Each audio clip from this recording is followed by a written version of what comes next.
2021년 시베리아 북동부의 영구 동토층 표면 아래 약 3.35m를 시추하던 연구원들은 24,000년 된 얼어붙은 생명체를 발견했습니다. 그리고는 그 생명체를 되살려냈습니다. 복제하기 전에요. 아니, 더 정확히 말하면 스스로를 복제했어요. 불길한 공포 이야기의 시작처럼 들릴 수도 있지만 사실 정반대의 이야기이니까 걱정하지 마세요. 과학자들이 발견한 것은 진화와 생존에 대한 우리의 생각을 근본적으로 바꿀 수 있는 미세한 냉동 생물체였어요. 발견된 작은 생물은 바퀴 모양의 작은 입을 가진 미세한 동물로 이동과 먹이 섭취에 이 입을 모두 사용하는 비델로이드 로티퍼라고 불립니다. 1696년에 처음 발견되었으며 전 세계 담수 환경에서 꽤 흔하게 볼 수 있고 일부 바닷물에서도 발견됩니다. 별것 아닌 것처럼 보일 수 있어요. 그러나 과학자들은 초기 현미경으로 실제로 관찰할 수 있게 된 이래로 이들을 연구해왔습니다. 폭이 수십 미크론에 불과하지만 뇌, 내장, 근육, 생식기관을 갖춘 놀랍도록 복잡한 존재이기 때문입니다.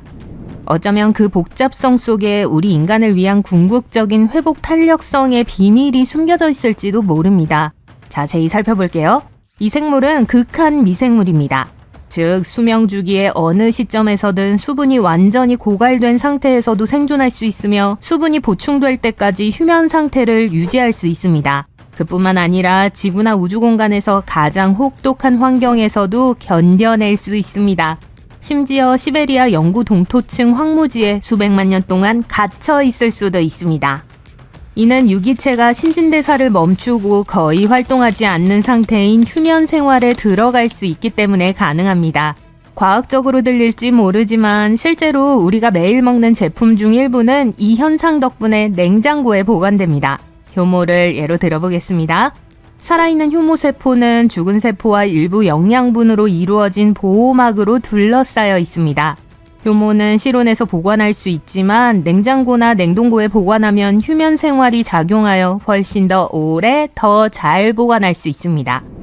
로티퍼는 휴면 생활 동안 샤프론 단백질과 같은 보호 화합물을 축적하는데 유리한 조건이 회복되면 이는 복구와 회복을 돕습니다. 샤프론 단백질은 작은 보디가드와 같은 역할을 해요. 샤프론 단백질의 역할은 세포 내에 다른 단백질이 압력을 받아 분해되는 것을 방지하는 것입니다. 더위, 추위, 독소, 탈수 또는 자연스러운 노화 과정 등 신체가 스트레스를 받으면 세포 내부의 단백질이 잘못 접히기 시작할 수 있어요. 단백질이 제대로 기능하려면 매우 특정한 모양으로 접혀야 하는데 그 구조가 무너지면 쓸모없게 되거나 더 심하면 해로울 수 있습니다. 잘못 접힌 단백질은 쌓여서 정상적인 세포 기능을 방해할 수 있습니다. 어떤 경우에는 세포를 독살하는 방식으로 서로 뭉치기도 합니다. 이러한 종류의 손상은 심각한 건강 상태와도 관련이 있습니다.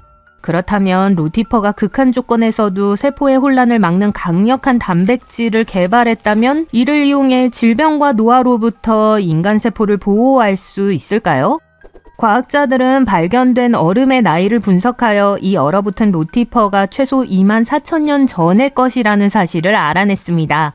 이는 얼어붙은 채로 10년 정도만 생존할 수 있다는 이전의 연구 결과와 비교하면 엄청난 도약입니다. 이 정도면 기록적인 발견이라고 할 수 있죠. 지구 역사에서 이 시기는 빙하기가 지배적이었던 후기 홍적세 시대로 알려져 있는데 매니와 시드가 얼음 땅을 돌아다니며 검치호랑이와 거대한 땅 나무늘보와 함께 모험을 즐길 때 이 무척추 동물들은 휴면기에 있었어요. 재밌는 사실, 아이스에이지와 같은 애니메이션 영화에서는 털 매머드를 거대한 거인으로 묘사하지만 실제로는 오늘날의 평균 아프리카 코끼리와 거의 같은 크기와 몸무게를 가졌어요.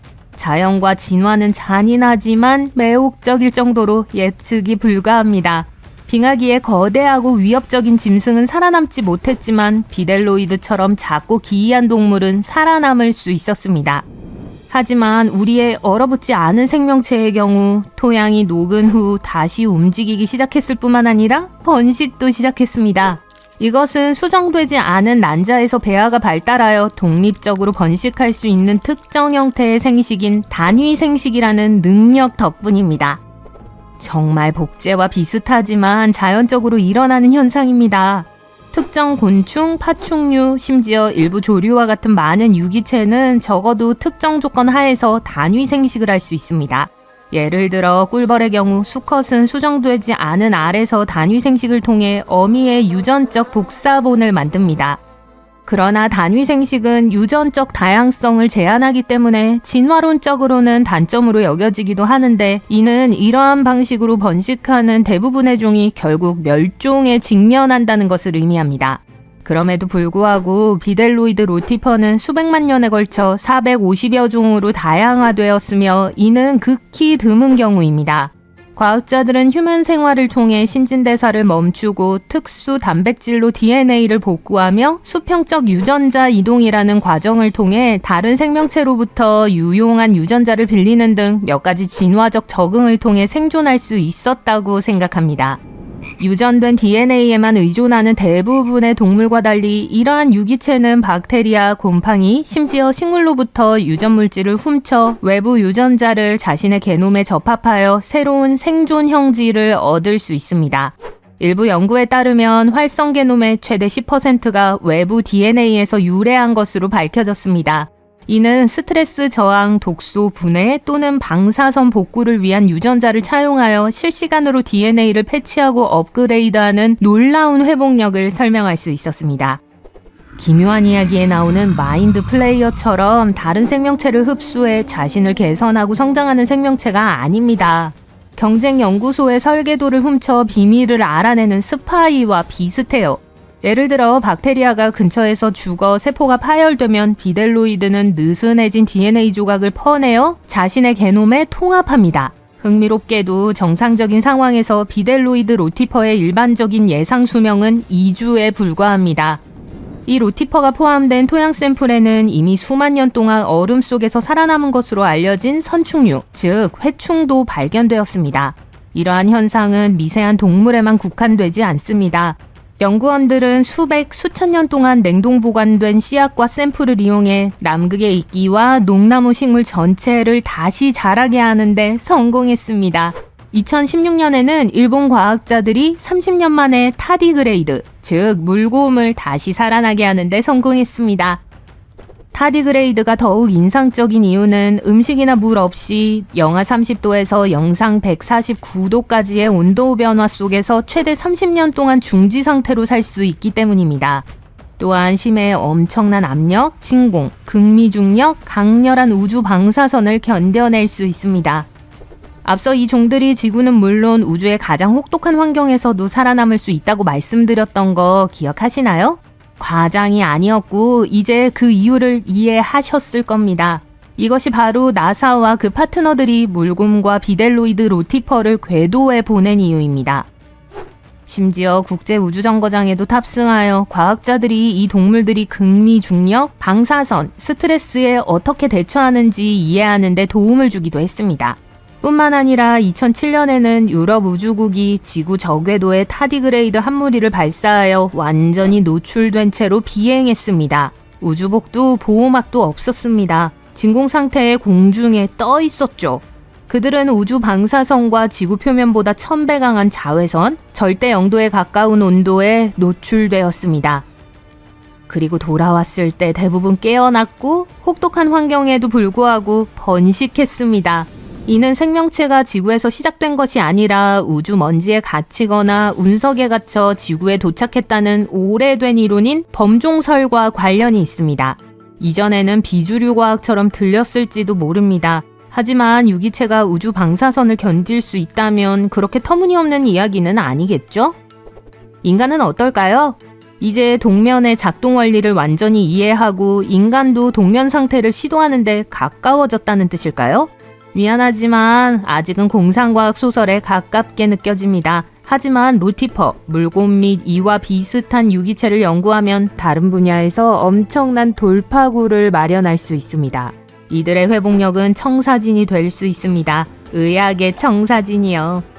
노화의 의미를 재구성할 수 있어요. 어쩌면 생명 자체를 멈추거나 연장할 수도 있습니다. 이식을 위한 인체 장기 보존 개선부터 세포 수준에서 노화를 늦추는 약물에 이르기까지 실질적이고 실용적인 혁신에 대해 이야기하고 있습니다.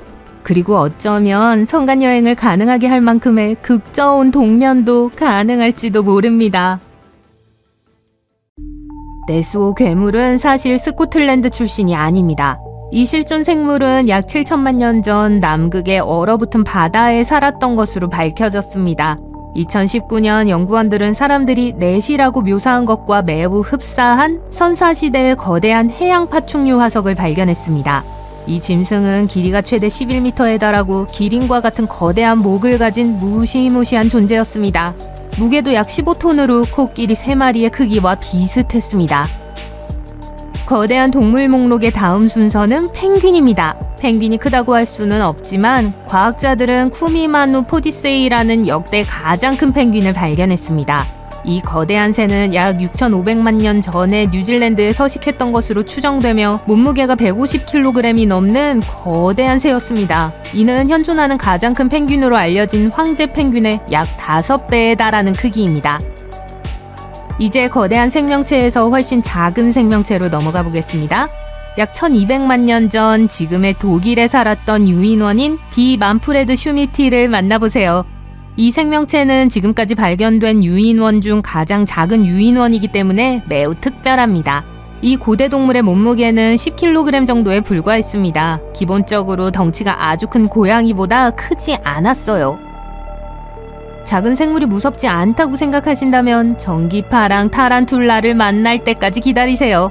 태국의 맹그로브 숲에서 새로 발견된 이 종은 거의 다른 세상 같은 전기적인 푸른색을 띠고 있습니다. 이 생생한 색조는 색소 때문이 아닙니다. 실제로는 푸른빛을 반사하는 독특한 털 구조로 인해 외계 생명체처럼 보이기도 합니다. 이제 우리는 더 멀리 춥고 칠흑같이 어두운 심해로 잠수합니다. 안다만 해의 수심 약 610m에서 과학자들은 새로운 종의 유령 상어를 발견했고 그 이름을 치메라 수파파에라고 명명했습니다. 매끈하고 창백한 몸, 깃털처럼 보이는 주름, 크고 소름 끼치는 눈 등 공포 영화에서나 나올 법한 모습을 하고 있습니다. 이 유령 상어는 실제로 상어는 아니지만 약 4억 년 전에 사촌 상어와 갈라져 나온 친척 상어입니다. 좋은 소식은 신발 상자보다 조금 더 크니 그리 무섭지 않다는 거예요. 더 이상 낯선 생물을 찾을 수 없을 것 같을 때 브라질에서 고대 양서류인 K. 로사이를 발견했습니다. 새로 발견된 이 악어 같은 거대한 생명체는 2억 4천만 년 전 트라이아스기 시대에 살았습니다. 길이가 거의 3m에 달했고 현대의 악어와 비슷한 강력한 턱을 가졌습니다. 이 짐승은 지구상에서 가장 혹독한 환경에 적응해 살아남은 생존자였습니다. 작년에 과학자들은 밤에 울창한 아마존 열대우림을 추적하던 중 검은 장화를 신은 것처럼 보이는 기이한 주황색 거미를 발견했습니다. 연구팀은 곧 이 거미가 새로운 종류의 거대한 개거미라는 사실을 알아냈습니다. 이 거미는 전혀 개처럼 생기지 않았습니다. 식물에 앉을 때 개처럼 다리를 옆으로 벌리고 있기 때문에 개거미라는 이름이 붙었습니다. 유명인의 이름을 딴 새로운 종들이 있다는 사실을 알고 계셨나요? 예를 들어 헐리우드의 아이콘 해리슨 포드는 이제 자신만의 뱀을 갖게 됐어요. 페루에서 발견된 T. 하리슨 포디는 뱀을 무서워하는 고고학자 인디아나 존스 역으로 유명한 배우를 기리기 위해 붙여진 이름입니다. 영화 속 위협적인 뱀과는 달리 이 새로운 뱀종은 길이가 약 40cm로 크기가 매우 작습니다. 또한 미국 래퍼이자 시인인 프린스 에아의 이름을 딴 탄자니아의 작은 신종 피그미 카멜레온인 람홀레온 프린세아이도 있습니다. 그는 지구 환경 문제에 대한 인식을 높인 공로를 인정받아 이런 영예를 안게 됐어요. 파나마 숲의 관목에 서식하는 디카프리오의 달팽이 먹는 뱀은 또 다른 유명인의 이름을 딴 뱀이에요. 에르멜린 디카프리오에는 몸 길이 38cm 정도이며 야자수잎 위에서 달팽이와 민달팽이를 찾아 밤을 보냅니다. 동그란 눈은 빛나는 석탄처럼 보여 다소 무서울 수 있지만 전반적으로 매우 차가운 동물이에요. 위협을 느끼더라도 물지 않고 머리 주위를 감싸며 악취를 풍길 뿐입니다. 이제 좀 더 사악한 이름인 베노미우스 톰 하디아이를 소개합니다. 이 이름 들어보신 적이 있나요? 바로 그거예요. 이 새로운 거미종은 톰 하디가 악명 높은 마블 캐릭터 베놈을 연기한 데서 이름을 따왔습니다. 거미의 복부에 있는 검은 반점이 연구원들에게 유명한 안티히어로를 떠올리게 했기 때문인데요. 이 종의 거미는 대부분 밤에 호주에서 발견되며 해안 근처의 숲이 우거진 지역에서 정교한 거미줄을 치고 앉아 있습니다. 이 소름 끼치는 거미는 방해받으면 나뭇가지의 비단처럼 늘어선 구멍에 숨는 경우가 많습니다. 반지의 제왕 팬들을 위한 소식도 준비했습니다. 아마존강의 광활하고 따뜻한 물속에서 과학자들이 새로운 종의 파쿠를 발견했습니다. 이 물고기는 무시무시한 피라냐의 친척으로 식물성 식단을 먹고 인간과 비슷한 이빨을 가지고 있습니다. 연구원들은 이 물고기의 옆구리에 세로의 굵은 검은색 표시가 톨킨의 서사시에 나오는 악당 사우론의 불타는 눈 모양을 연상시킨다고 해서 밀로플러스 사우론이라는 이름을 붙였습니다. 잠깐만요. 저게 검게 그린 카피바라인가요? 들개인가요? 사실 둘 다 아니에요. 새로 발견된 난쟁이 사슴입니다. 바셋 하운드만한 크기의 이 작은 동물은 페루의 숲을 뛰어다니고 있습니다. 큰 눈과 통통한 몸, 짧은 다리가 어우러져 정말 사랑스러운 동물입니다. 이 귀여운 작은 사슴은 우리가 이제 소개할 동물과는 완전히 반대입니다. 이 기괴한 생김새의 생명체는 이빨 5개 달린 짐승의 모습으로 추정됩니다. 칠레 파타고니아에서 발견된 이 화석은 약 7,200만 년 전 공룡시대에 살았던 것으로 밝혀졌습니다.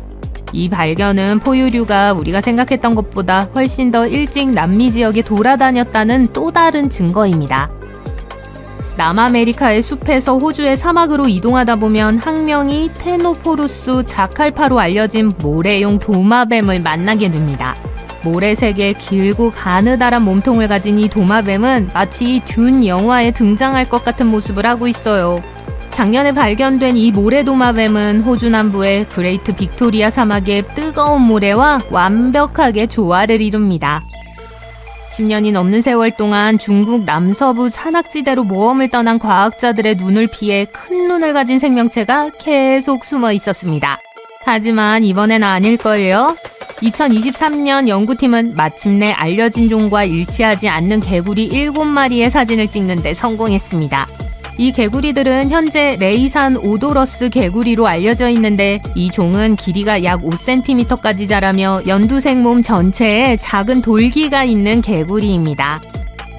최근 칠레 해안에서 부르주 칼리파보다 거의 4배나 높은 해산을 발견했습니다.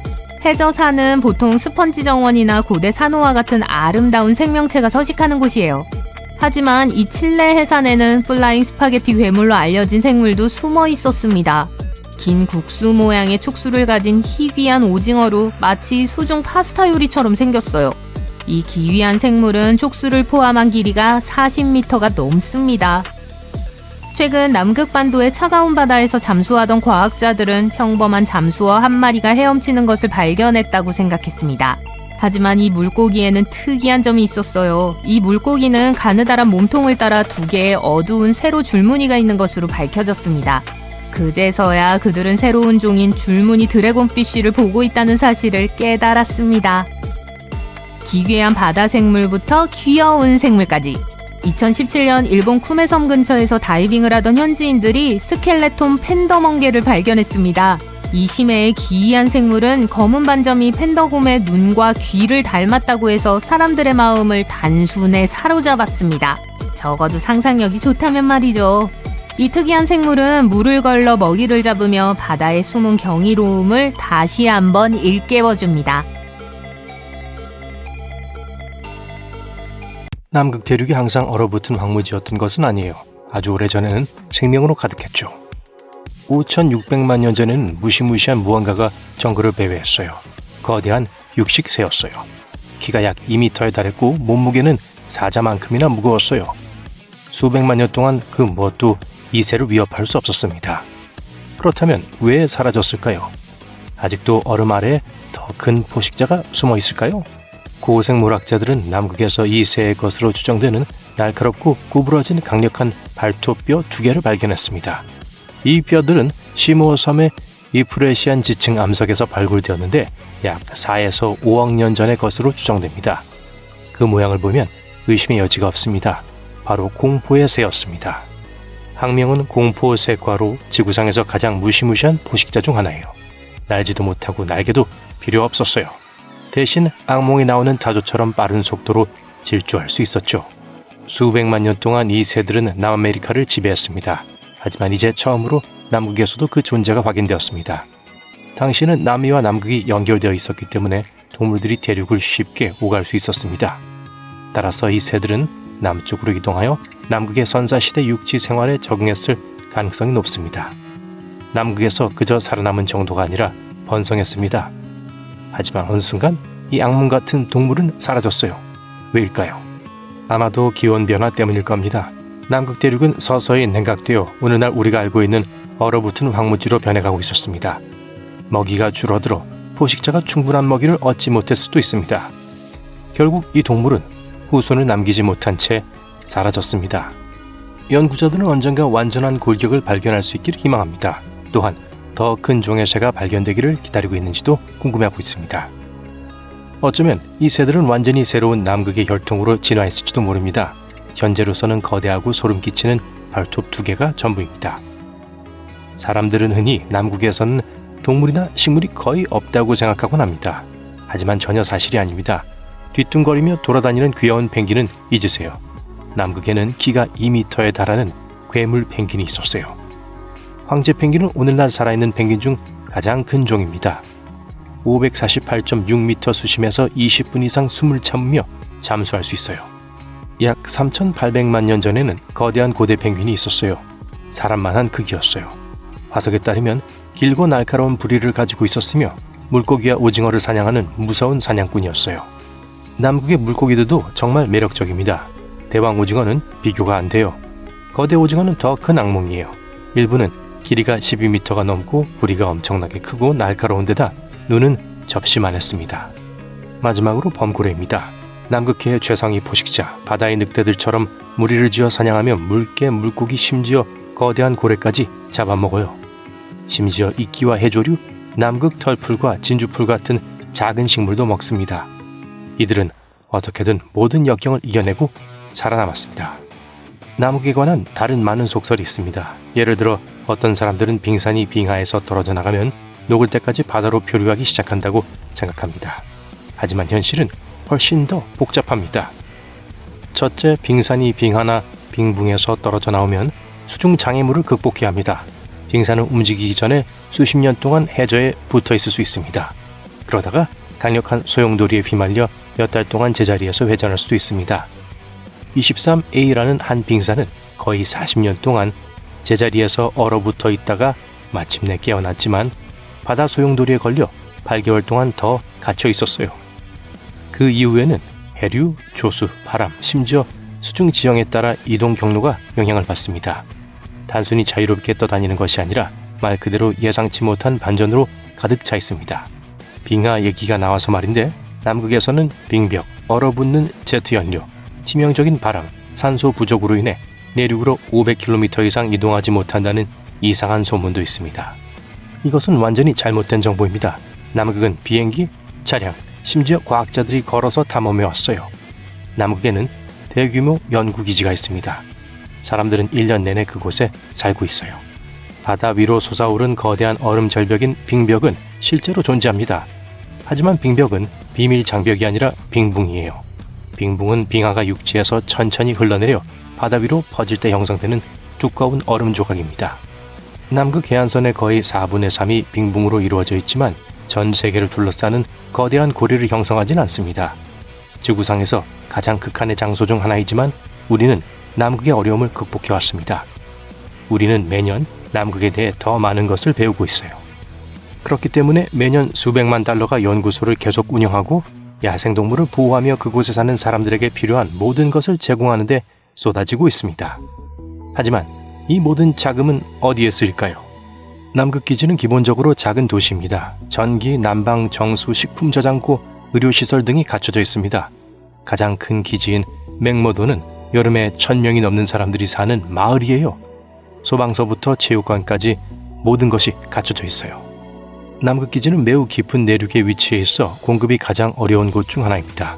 그곳에서 식량과 연료를 얻으려면 비행기가 극한의 추위 속에서 수천 킬로미터를 비행해야 합니다. 하지만 인터넷은 미스터리를 좋아하죠. 구글 지도에서 남극 대륙의 거대한 주류구처럼 보이는 것이 공개되자 음모론자들은 열광했습니다. 사람들은 빅풋의 별장에서부터 비밀기지, 심지어 얼음 속에 숨겨진 스타트랙 우주선 경납고에 이르기까지 모든 것에 대해 농담을 던졌어요. 하지만 더 간단하고 덜 흥미로운 설명이 있습니다. 빙산은 얕은 물에 갇혀 있다가 서서히 녹고 있는 얼음 덩어리입니다. 얼음이 지형을 가로질러 이동하면서 부딪히고 장애물 주위를 흐르면서 이상한 모양을 만들어냅니다. 얼음이 녹고 부서지고 다시 얼고 하는 과정을 통해 예상치 못한 형태로 조각될 수 있습니다. 남극은 또한 아래쪽에서 불어오는 바람이 엄청나게 강하기 때문에 시간이 지남에 따라 얼음이 극적인 형태로 조각됩니다. 안타깝게도 비밀 출입구는 없습니다. 수년 동안 아르헨티나 우수아야는 남극으로 가는 관문으로 불려왔습니다. 얼음 대륙으로 가기 전 마지막 정거장이자 탐험이 시작되는 곳이기 때문이죠. 하지만 또 다른 옵션인 칠레의 푼타 아레나스도 있습니다. 두 곳을 비교해 봅시다. 우수아야는 남극에 더 가깝습니다. 크루즈를 타러 가는 관광객들이 가장 많이 출발하는 곳이기도 합니다. 하지만 남극으로 가는 정기 항공편은 없습니다. 이곳에서 운행되는 주요 과학기지도 없습니다. 군이 완전히 통제하기 때문에 민간 비행은 허용하지 않고 상업 선박만 운항할 수 있어요. 네, 푼타 아레나스는 남극에서 멀리 떨어져 있어요. 하지만 21개 국가와 글로벌 단체가 이곳을 주요 기지로 사용하고 있습니다. 매년 남극행 정기 항공편이 이곳에서 운항되고 있습니다. 민간 항공사가 실제로 이곳에서 운항할 수 있어 남극으로 가는 진정한 항공 연결 통로입니다. 물리적인 위치는 우수아야가 가장 좋지만 실제로는 푼타 아레나스가 가장 잘 운영되고 있어요. 아르헨티나는 남극 공군기지를 선정하는 데 큰 실수를 저질렀습니다. 해수면에 간단하고 접근하기 쉬운 기지를 세우는 대신 육지로 접근이 전혀 불가능한 매우 높고 험준한 지형에 마람비오 기지를 건설했습니다. 모든 것을 헬리콥터로 싣고 날아가야 했기 때문에 작업 속도가 느리고 비용이 많이 들어 답답했습니다. 아르헨티나는 50년 동안 이 잘못된 결정을 고집했고 칠레는 효율적이고 잘 계획된 기지를 건설하여 현재 전 세계가 사용하고 있습니다. 상황이 바뀌지 않는다면 우수아야는 그저 관광지에 불과할 것입니다. 무서운 것은 남극이 과거로 돌아가고 있다는 것 같다는 점입니다. 남극은 지구에서 가장 추운 곳이어야만 합니다. 하지만 최근 충격적인 일이 일어났습니다. 기록된 역사상 처음으로 남극의 기온이 섭씨 20도를 돌파했습니다. 이 대륙은 수 킬로미터의 얼음 아래에 묻혀 있습니다. 일반적으로 이곳의 기온은 섭씨 영하 80도까지 떨어질 수 있습니다. 하지만 20세기 겨울 과학자들은 시모어 섬에서 당시 유럽의 어느 곳보다 더 높은 섭씨 21도를 기록했습니다. 과학자들은 몇 가지 이유가 있다고 생각합니다. 첫째, 지구의 물 주변에서 열이 이동하는 방식에 변화가 생겼기 때문입니다. 둘째, 지구 온난화로 인해 영구 동토층이 녹고 있습니다. 기후가 예상보다 빠르게 변화하고 있는 것 같습니다. 여러분은 남극의 어둡고 얼음으로 뒤덮인 바닷속으로 잠수하고 있습니다. 광활한 우주를 연상시키는 섬뜩한 푸른 어둠이 여러분을 감싸고 있습니다.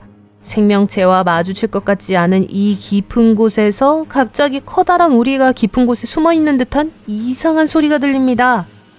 1960년 연구원들은 이 소리를 처음 녹음하고 바이오덕이라고 명명했어요. 영리하네요. 수십 년 동안 그들은 이 소리의 근원에 대한 수수께끼를 풀기 위해 노력했어요. 거대한 크라켄, 바다에 추락한 외계 우주선, 신비한 바다 괴물, 아니면 거대한 오리였을까요? 여러 가지 버전이 있었고 그중 더 기괴한 버전이 있었습니다. 해양학자들은 다른 지역에서도 비슷한 소리를 감지했습니다. 호주 서부 해안과 뉴질랜드 근처에서 비슷하지만 더 높은 음조의 신호를 녹음했고 이를 바이오 구스라고 명명했습니다. 이 이야기에 소름 끼치는 분위기는 이런 이름과 함께 사라지는 것 같네요. 어쨌든 이 소리는 단발적으로 발생한 것이 아니라 일정한 간격을 두고 여러 번 발생했어요. 처음에는 소리의 규칙성을 고려할 때 소리의 원인이 기계적인 것이 틀림없다고 생각하는 사람들이 많았어요. 하지만 20세기 후반의 해양 연구는 제한된 기술 때문에 쉽지 않았어요. 그럼에도 불구하고 과학자들은 끝없는 호기심으로 바이오덕과 바이오구스에 대한 데이터를 꾸준히 수집했습니다.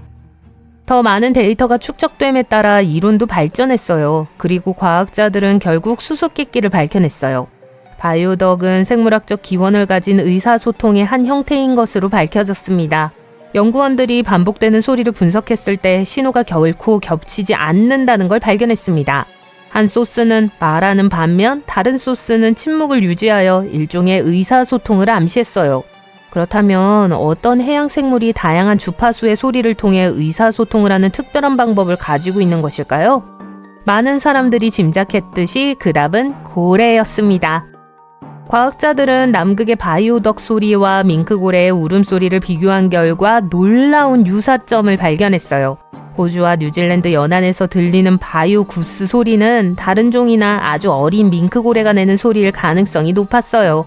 하지만 이 발견은 수수께끼를 더욱 깊게 만들었습니다. 이 소리의 목적은 무엇이었을까요?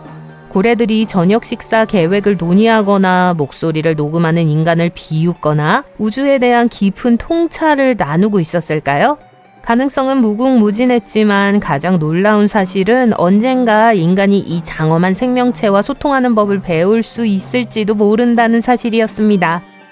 고래와 소통하는 것은 더 이상 먼 미래의 일이 아닙니다. 캘리포니아 대학교의 과학자들은 이미 혹등고래 트웨인과 교신하는 데 성공했어요. 획기적인 실험에서 연구원들은 이 해양 포유류와 20분 동안 대화를 나누었습니다. 그 방법은 다음과 같습니다. 전문가들은 알래스카 해안으로 해양 탐험을 떠나 혹등고래 무리의 소리를 녹음했어요. 그런 다음 이 소리를 스피커를 통해 재생해서 신호를 다시 바다로 보냈습니다. 녹음된 소리는 안녕, 무슨 일이야? 와 같은 인사말과 비슷했지만 고래의 언어로 된 것이었습니다. 이 인사말은 고래들이 서로를 부르거나 위치를 알릴 때 사용해요. 신호를 보낸 지 얼마 지나지 않아 연구원들은 응답을 받았습니다. 고래가 보트에 다가가 주위를 돌며 안녕이라고 대답한 거예요. 이것이 최초의 인간과 고래의 대화가 시작된 순간이었어요. 20분 동안 과학자들은 고래에게 36번의 신호를 보냈고 고래는 그때마다 응답했어요. 게다가 고래는 응답하기 전에 일정 시간 간격을 두고 기다렸습니다. 즉 연구팀은 고래로부터 응답을 받은 후 10초간 기다렸다가 다시 소리를 틀었습니다. 그런 다음 연구원들은 10초를 기다렸다가 대답했습니다. 트웨이는 아주 섬세한 대담자였던 것 같아요. 어쩌면 고래 세계의 신사였을지도 모르죠.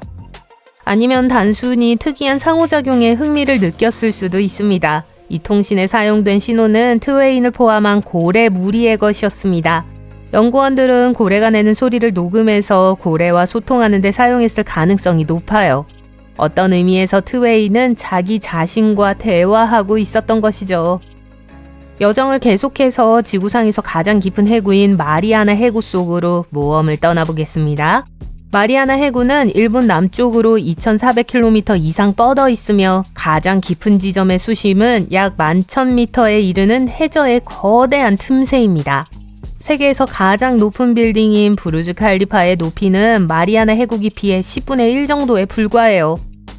이 깊고 어두운 심연에서 과학자들이 이상한 소리를 녹음했다고 상상해보세요. 이 소리는 바이오덕과는 달리 공상과학 영화에서 우주선이 내는 소리를 연상시키는 낮은 울림과 금속성의 쨍소리가 뒤따르는 SF 영화에 나오는 소리와 비슷했어요. 연구원들은 이 신비한 현상을 바이오왕 소음이라고 명명했습니다. 과학자들은 2014년 마리아나 해구에서 음향 조사를 하던 중 이 이상한 소리를 처음 발견했습니다. 그리고 그 소리의 출처를 고래, 특히 브라이드 고래로 빠르게 밝혀냈습니다. 연구원들은 인공지능을 사용해서 약 20만 시간의 바다에서 녹음된 오디오를 분석한 결과 브라이드 고래 무리와 일치하는 소리를 발견했습니다. 다른 동물과 마찬가지로 이 고래들도 소리를 의사소통의 한 형태로 사용해요. 마리아나 해구 바닥에서 또 뭐가 발견됐는지 아세요? 플라스틱 병이에요.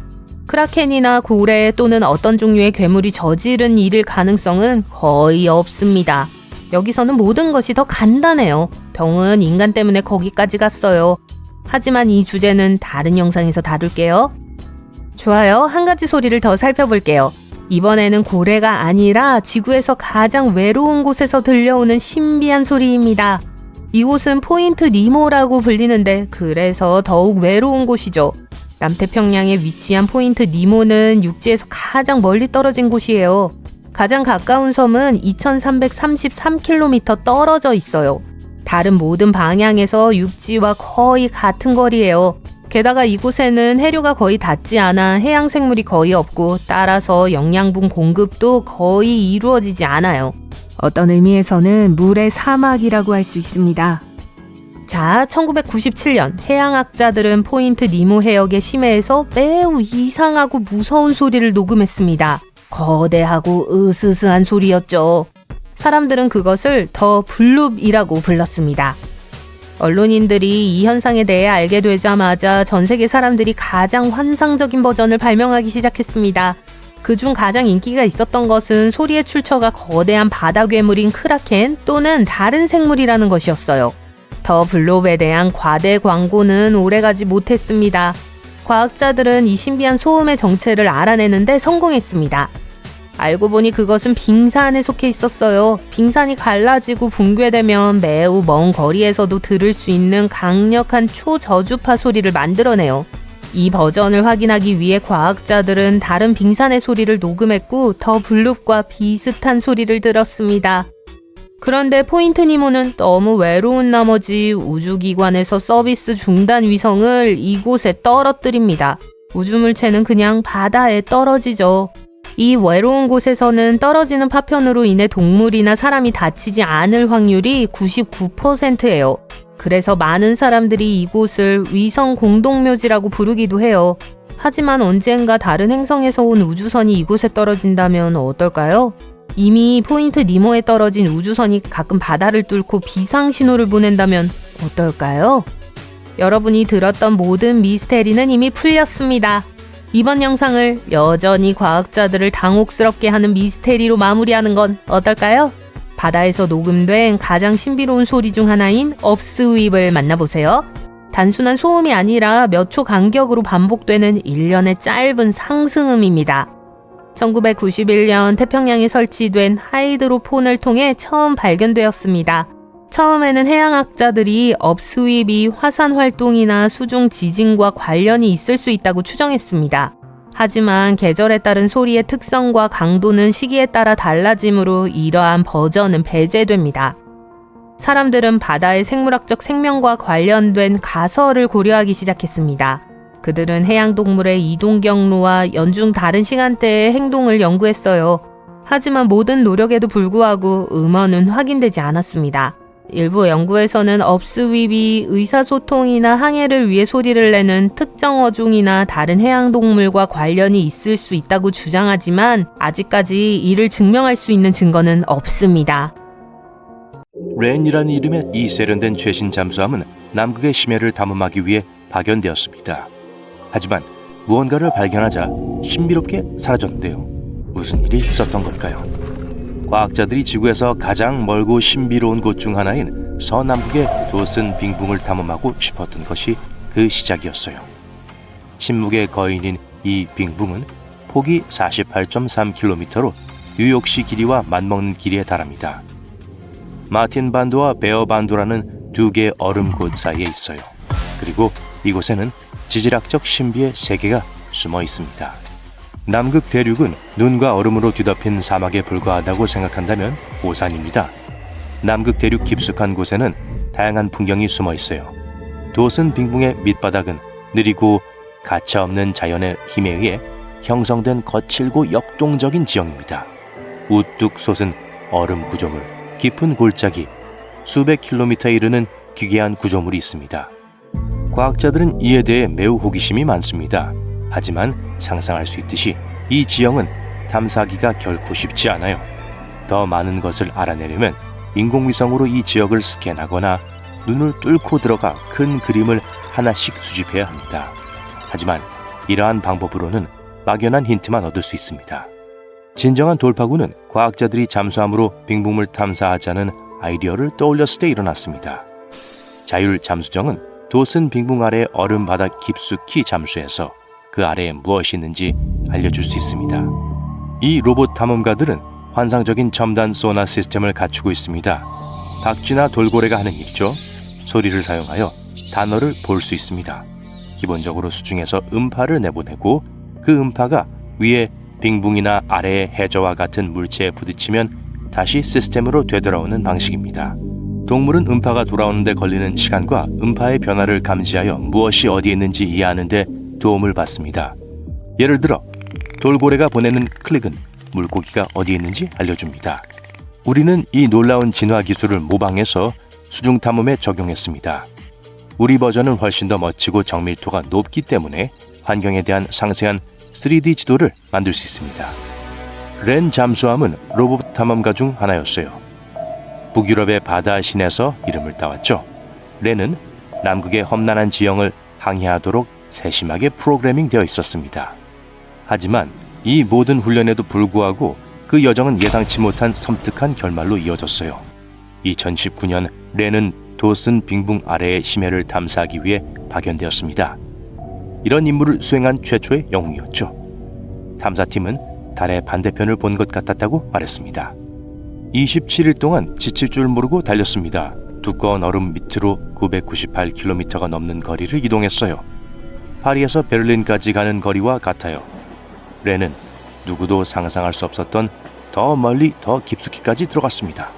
한때는 16km가 넘는 빙하 뱃속까지 도달하기도 했습니다.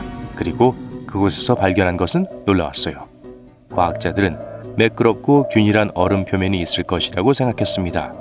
하지만 렌은 거대한 균열과 산등성이로 표시된 밑면을 발견했습니다. 모래 언덕처럼 보이는 지형들이 시간이 흘러 얼어붙어 있었습니다.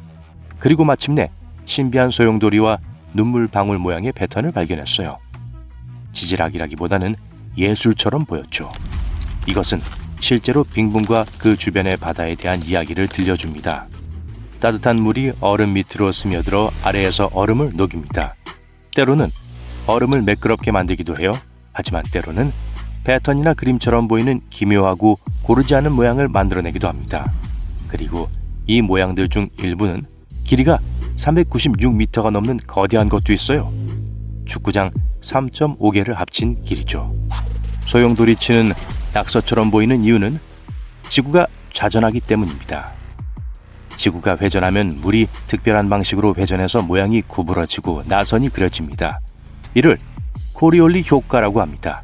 회전 목마를 타고 공과 같은 물건을 던지려고 하면 직선이 아닌 곡선으로 굴러간다고 상상해 보세요.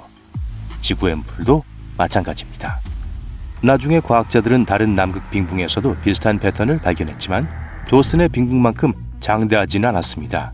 하지만 렌은 끔찍한 사실도 발견했습니다. 이 따뜻한 바닷물은 훌륭한 예술품일 뿐만 아니라 엄청난 위험 요소이기도 하다는 사실이 밝혀진 거예요. 도슨 빙붕은 단순히 바다 위에 고요히 떠 있는 것이 아닙니다. 매우 섬세한 시스템의 일부이고 서남극의 거대한 빙하를 막는 보호 장벽 역할을 합니다. 빙붕은 바다 위에 떠 있지만 여전히 육지와 연결되어 있습니다. 따뜻한 물이 그 아래로 스며들고 얼음이 녹으면 도슨 빙붕은 더 이상 육지를 단단히 붙잡을 수 없게 돼요. 보호 장벽이 약해지기 시작하면 그 뒤에 있는 빙하가 바다로 더 빨리 이동하게 됩니다.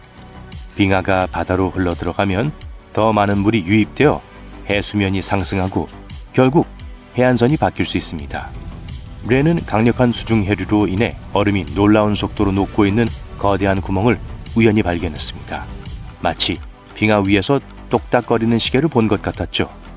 위험은 높았지만 다행히 잠수함은 준비되어 있었습니다. 이번에는 잠수함이 돌아올 수 있었습니다. 그 후 5년 동안 더 활동하며 과학자들에게 유용한 데이터를 제공했습니다. 렌이 빙하 아래 칠흑같이 어두운 동굴에 빠져 24시간 동안 통신없이 지낸 적도 있을 정도로 험난한 임무였어요. 하지만 모든 봉우리와 계곡을 매핑했습니다. 40번이 넘는 얼음 속 임무를 수행하며 경험을 쌓았어요. 그리고 2024년 초 렌은 트와이트 빙하로 임무를 수행하러 떠났습니다. 처음부터 대담한 미션이었죠. 이곳은 불길하게도 최후의 빙하라고도 불립니다. 서서히 녹아내리는 빙하가 붕괴되면 전 세계 해수면이 상승해서 곳곳에 재앙을 일으킬 가능성이 있기 때문이에요. 그래서 렌은 빙하 밑바닥을 탐사하기 위해 파견되었는데 이곳은 이전에 지도가 작성된 적이 없는 곳이었어요. 이 탐사는 빙하의 비밀을 밝히고 빙하가 얼마나 빨리 녹고 있는지, 왜 녹는지 연구하기 위해서였습니다. 이번이 렌의 두 번째 탐험이었어요. 이전 방문에서는 빙하 밑바닥을 매핑한 최초의 잠수함이 되었습니다. 렌은 198m에서 504m까지 깊이를 탐사했어요. 이를 통해 둠스데이 빙하가 따뜻한 해류로 인해 서서히 녹아내리는 과정에 대한 많은 데이터를 수집했습니다. 하지만 이 얼음 깊은 곳으로 모험을 떠나는 동안 뭔가 잘못되었습니다. 갑자기 렌이 사라진 거예요. 아무 경고도 흔적도 없어요. 중요한 데이터를 전송하던 순간 심연 속으로 사라진 겁니다. 조난 신호도 마지막 정성도 없었고 원래 위치로 돌아오지도 않았습니다. 사람들은 광범위한 수색을 보냈습니다. 헬리콥터가 머리 위를 날아다니고 드론이 얼어붙은 하늘을 윙윙거렸습니다. 하지만 빙하의 소나기에서 잠수정의 흔적은 보이지 않았습니다. 잠시 후 렌의 배터리가 방전될 것이 분명했어요. 이 시점에서 457m의 얼음 아래 심연에 삼켜진 것이 분명했습니다. 이는 과학팀에게 매우 슬픈 손실이었습니다. 예테보리 대학의 과학자들은 이제 렌을 대신하여 2H의 지휘 아래 중요한 연구를 계속할 새로운 인물을 찾고 있습니다. 오늘날까지도 과학자들은 무슨 일이 일어났는지 전혀 알지 못합니다.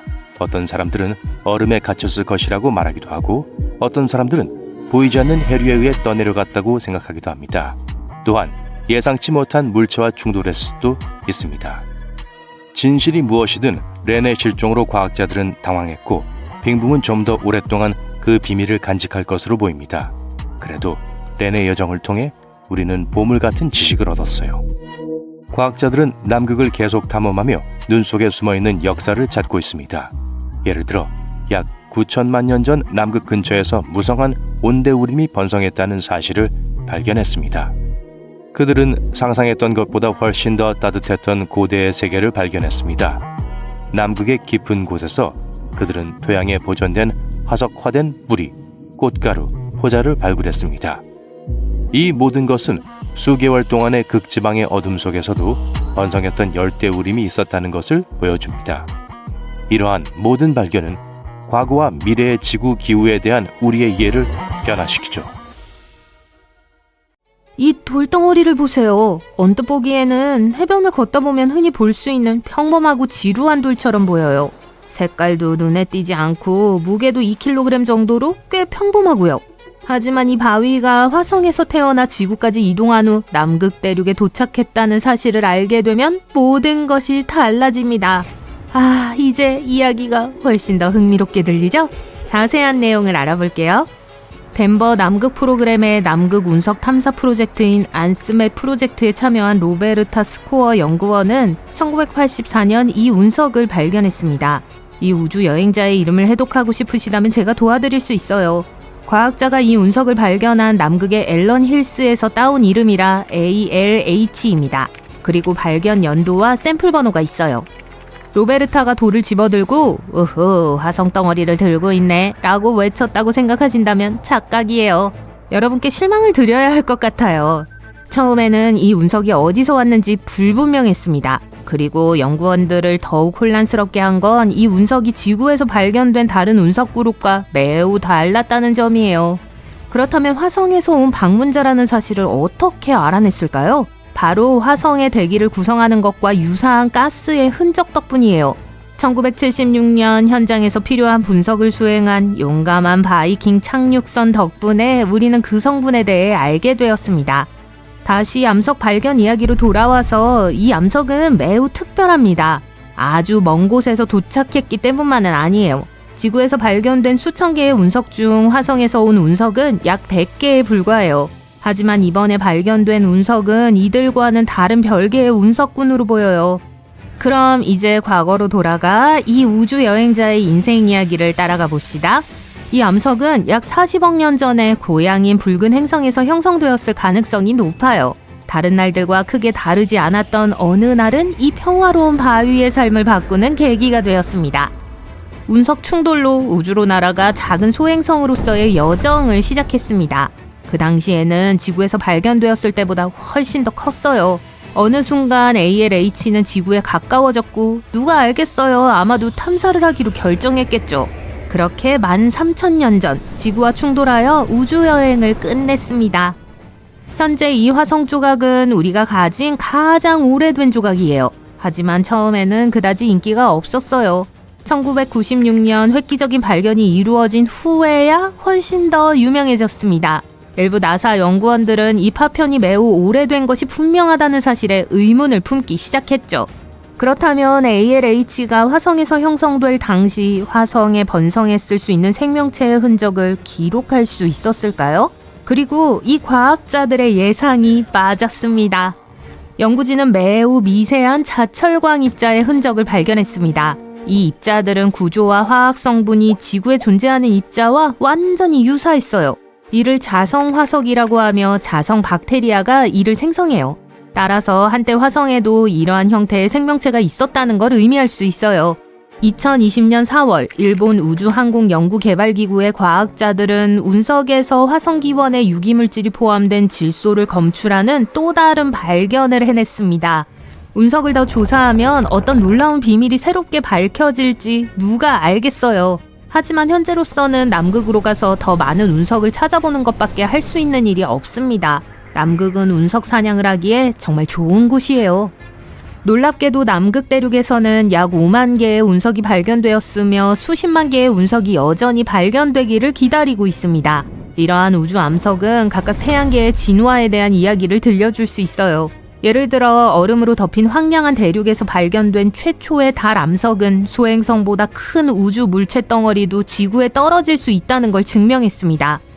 영감을 받아 남극까지 운석 사냥을 하러 가기로 결심했다고 가정해볼게요. 그렇다면 심각한 도전에 대비하셔야 해요. 우주 운석은 잠재적인 풍부함에도 불구하고 생각만큼 찾기가 쉽지 않습니다. 외딴 지역을 방문해야 하고 운석을 발견할 수 있다는 보장도 아직 없어요. 운석이 시야에서 사라지고 있다는 사실도 큰 문제입니다. 현재 과학자들은 매년 남극에서 약 1000개의 운석을 발견합니다. 하지만 새로운 연구에 따르면 매년 약 5000개 이상의 운석이 보이지 않는 곳에 숨는다고 하는데요. 그 원인은 온난화입니다. 걱정스러운 과학자들은 운석이 어디에 떨어질지 파악하는 데 도움이 될 수 있는 모델을 만들었습니다.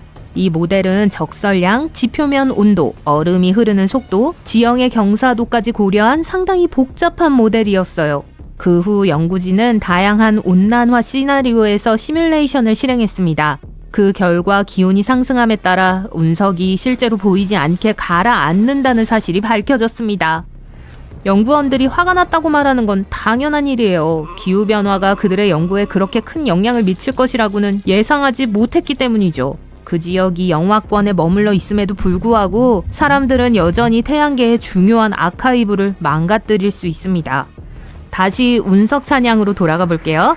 운석을 발견할 확률을 높이려면 일반적으로 낮은 지대로 흘러가는 얼음이 강제로 위로 이동하는 산기슭이나 노두로 이동하세요. 이런 곳에서는 강한 바람이 눈을 쓸어내려 밝고 선명한 푸른 얼음이 드러나기 때문에 윈드브레이커를 꼭 챙기셔야 해요. 이 오래된 얼음은 녹는 대신 수증기로 바로 변할 수 있습니다. 그리고 이 현상은 숨어있던 운석을 드러내는 데 도움이 되죠. 하지만 서둘러야 합니다. 지표면의 운석은 빠르게 사라집니다. 기온이 영하로 내려가도 바위는 태양열을 일부 흡수해서 얼음을 녹일 수 있어요. 마치 운석들이 스스로 지하, 아니 얼음 밑에 터널을 만들어 가라앉아 보이지 않게 숨는 것과 같아요. 얼마 후 다시 얼면 이 터널의 입구가 닫히면서 운석이 효과적으로 내부에 갇혀 보이지 않게 됩니다. 과학자들은 운석을 발견하는 방법을 찾는 것이 매우 까다롭다는 것을 인정합니다. 서둘러 이러한 방법을 개발하지 않으면 총 8만에서 25만 개의 우주 암석을 잃을 수도 있어요. 과학자들이 더 많은 운석을 찾기 위해 노력하는 건 당연한 일입니다. 그들은 운석 좌초지대에 초점을 맞추고 있어요. 운석 좌초지대는 지질, 얼음 흐름, 기후 조건의 특정 특성으로 인해 운석이 지표면에 자주 모이는 곳이에요. 아시다시피 눈이 덮이지 않은 푸른 얼음 위에서도 운석을 발견할 수 있습니다. 운석을 눈에 띄게 하죠. 하지만 이러한 지점을 찾는 것은 순전히 운에 달려있는 경우가 많아요. 또는 밤낮을 가리지 않고 지도와 위성 이미지를 샅샅이 뒤져 영구 관측소 근처의 블루 아이스 지대를 찾아내야 해요. 빙하학자인 베로니카 톨레나르와 그녀의 팀을 소개합니다. 이들은 남극 전역에 걸친 스마트 지도를 개발해서 한 단계 더 발전시켰습니다. 이를 위해 나사, 캐나다 우주국 등의 머신러닝과 위성 데이터를 사용했어요. 이 지도는 과거에 발견된 운석과 모든 종류의 기후 및 얼음 데이터를 기반으로 운석이 숨어 있을 수 있는 지역을 강조 표시해요. 운석을 발견하기 가장 좋은 곳은 대륙의 가장자리와 푸른 얼음이 있는 산 근처입니다. 안타깝게도 중요한 것은 푸른 얼음만이 아니에요. 얼음 흐름의 온도와 속도도 매우 중요해요. 예를 들어 얼음이 너무 빨리 흐르면 운석이 쌓이기 전에 쓸려가 버릴 수 있습니다. 따라서 운석을 찾으려면 매우 정확한 조건을 기다려야 해요. 표면 온도가 거의 항상 영하 9도씨 이하로 유지되어야 해요. 그렇지 않으면 운석은 가라앉아요. 엘렌 힐스 지역부터 시작해보세요. 네, 그곳이 바로 ALH가 발견된 곳입니다. 이 지역은 1000개 이상의 운석이 발견된 일종의 운석 금광과도 같은 곳이에요. 그런데 핀불 하이맨 산맥과 같은 더 유망한 장소가 있지만 아직 아무도 그곳을 수색하지 않았어요.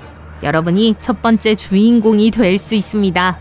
어쨌든 이 새로운 지도를 통해 연구원들은 최고의 운석 사냥 장소의 순위를 매기는 가볼 만한 곳 지수를 개발해서 향후 현장 탐사를 훨씬 더 목표에 맞게 만들었습니다.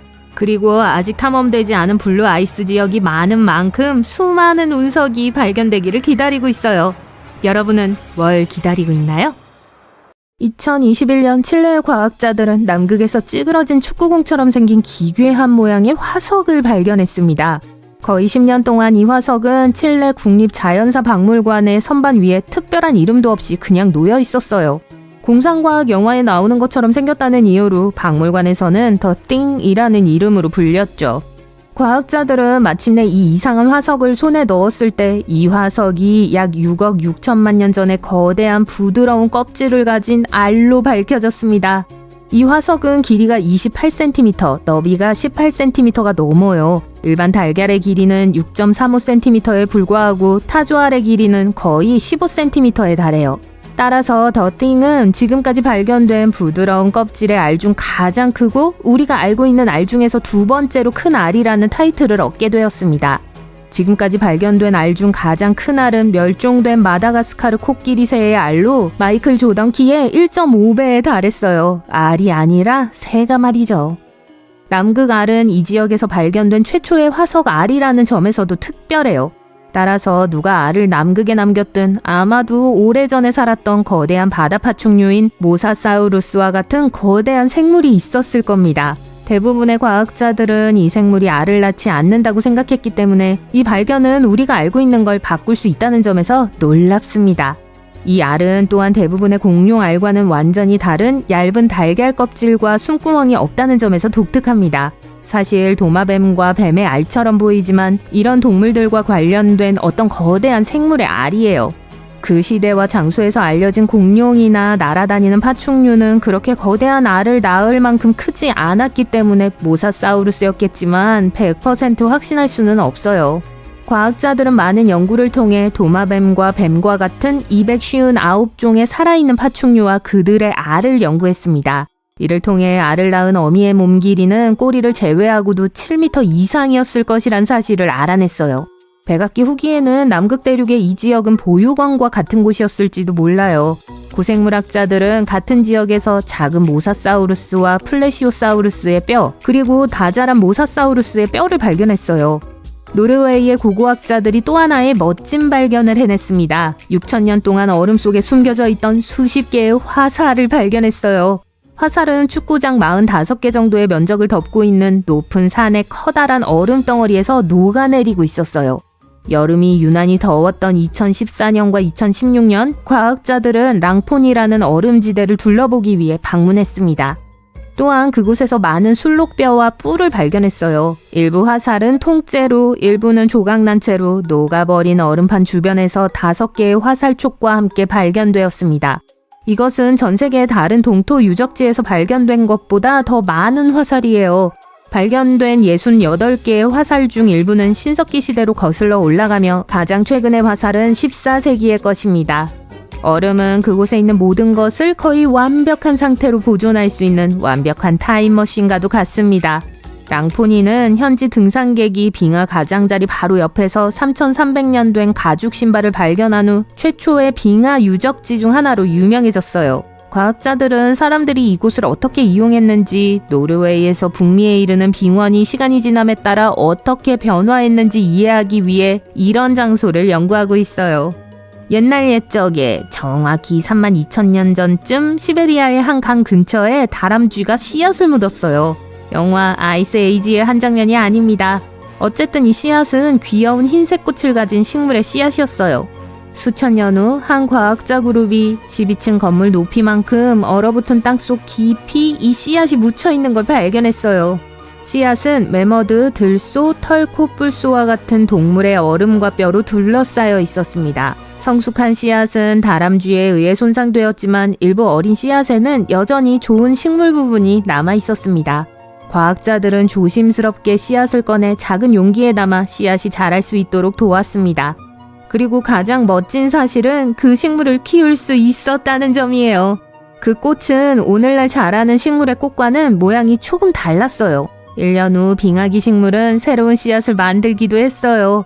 이를 바탕으로 과학자들은 영구 동토층이 고대 유전자 저장고가 될 수 있으며 그곳에서 멸종된 종을 찾아서 다시 살릴 수 있다고 제안했습니다. 남극에서 쇠빙선을 타고 고래를 찾던 과학자들은 더 특이한 것을 발견했어요.